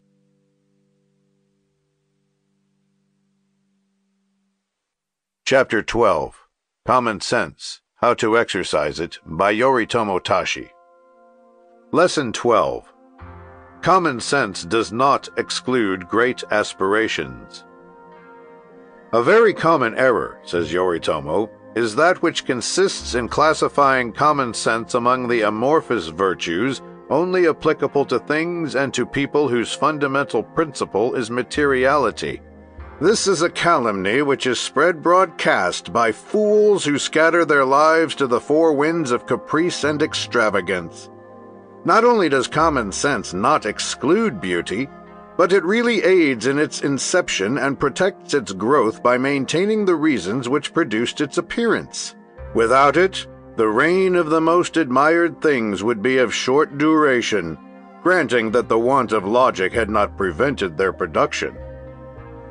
What is there more commendable than the love of work, devotion to science, ambition to succeed?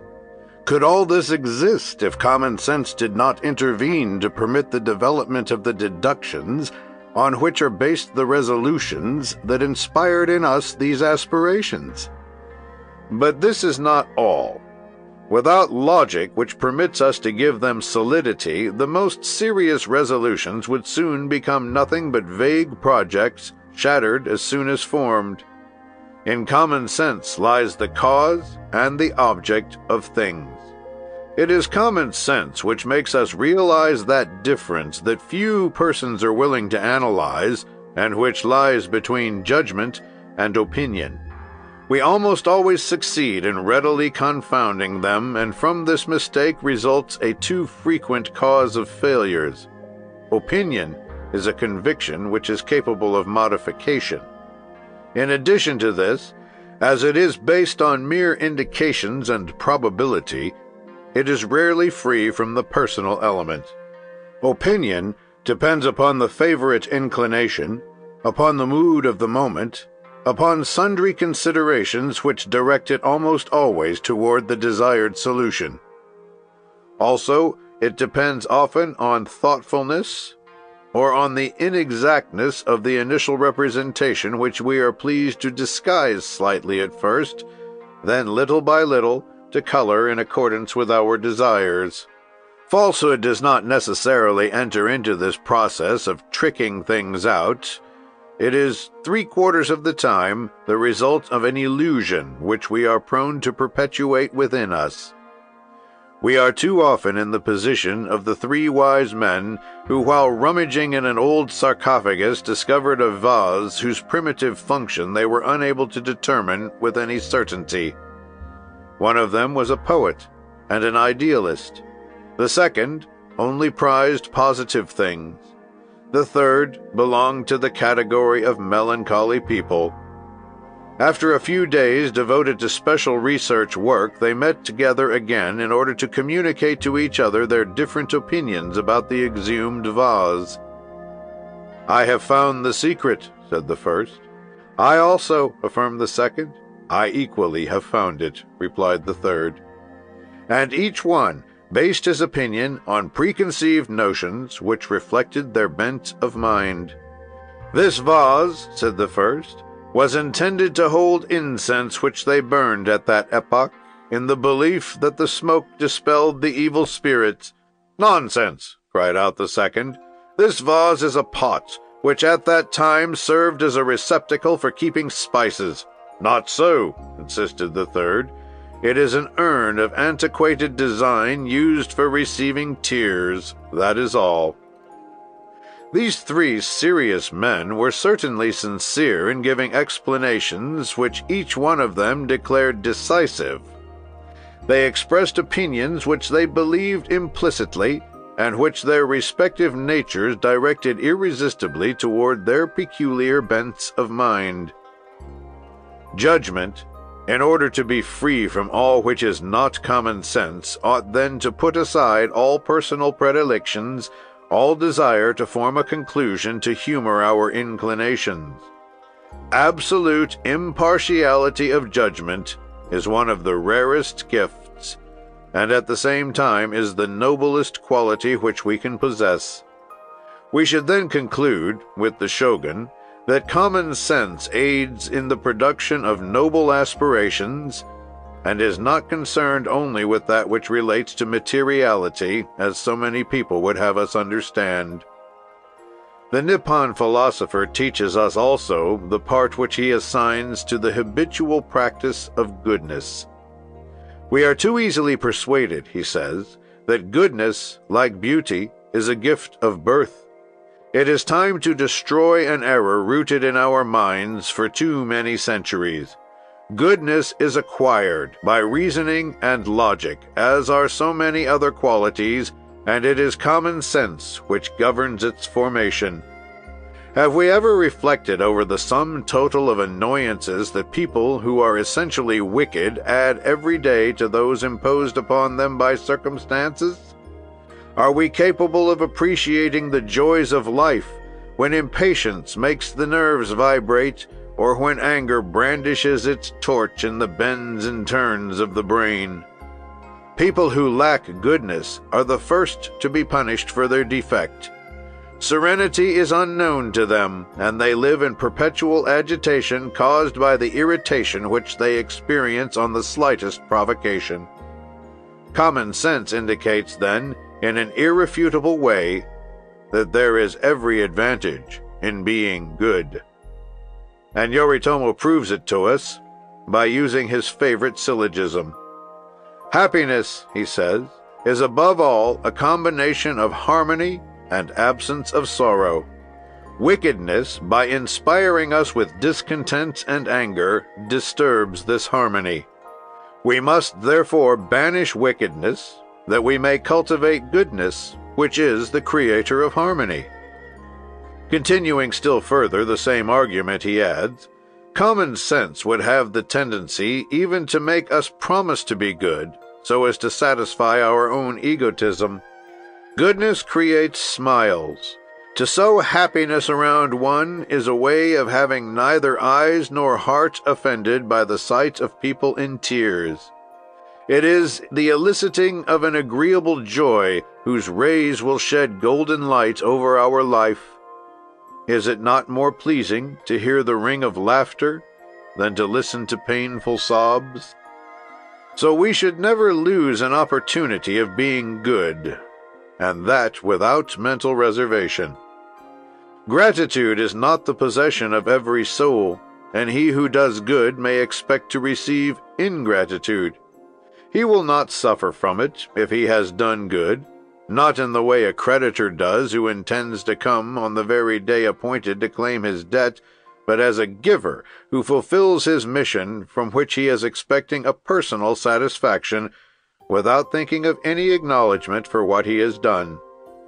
If the debtor is filled with gratitude, the joy of being good is that much increased. There is a species of common sense of a particularly noble quality that is called moral sense, and which the Shogun defines thus: the moral sense is the common sense of the soul. It is the superior power of reasoning which stands before us that we may be prevented from passively following our instincts. It is by its assistance that we succeed without too much difficulty in climbing the steep paths of duty.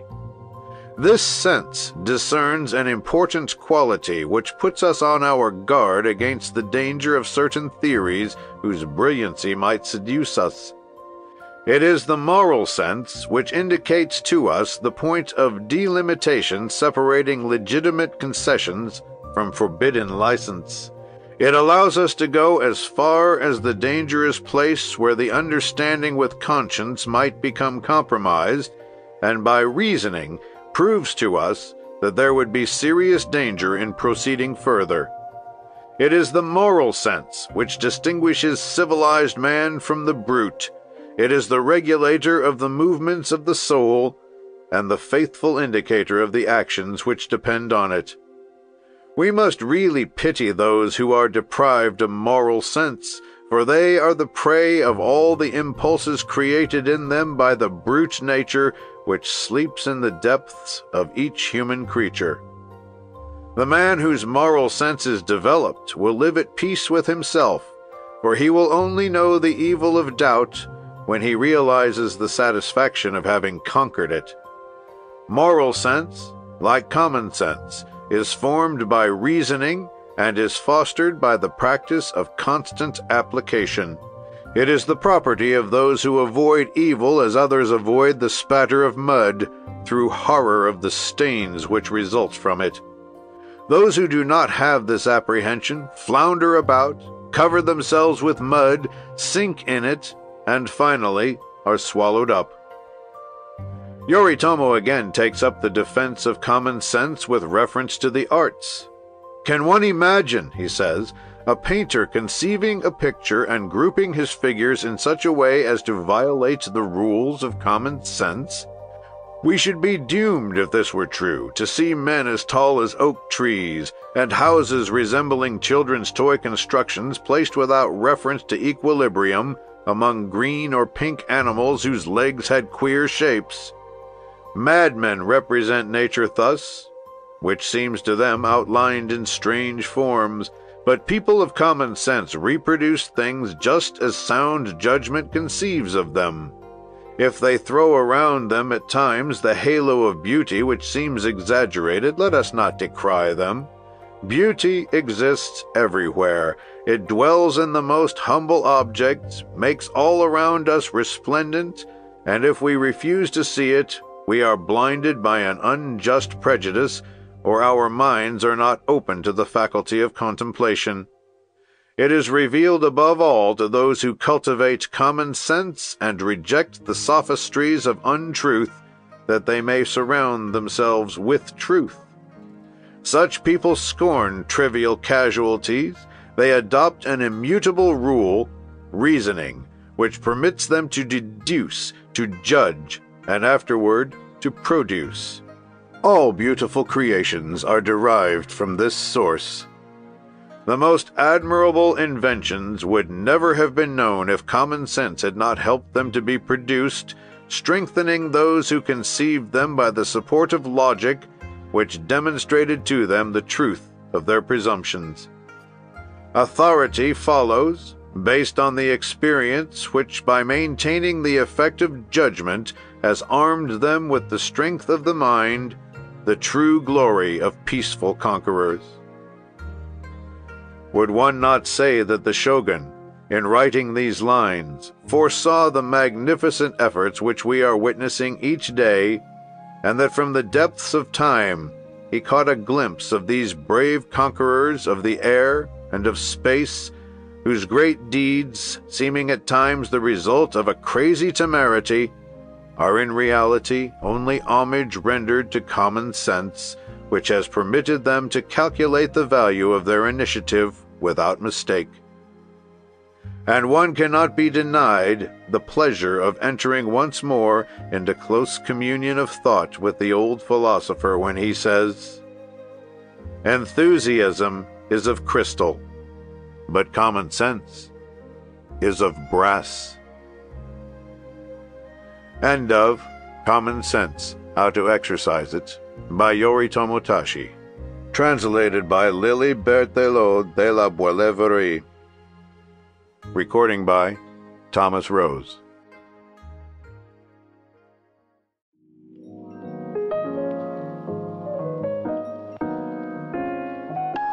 Pride and Prejudice by Jane Austen.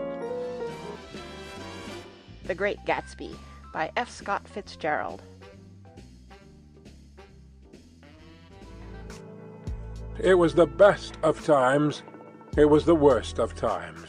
The Art of War by Sun Tzu.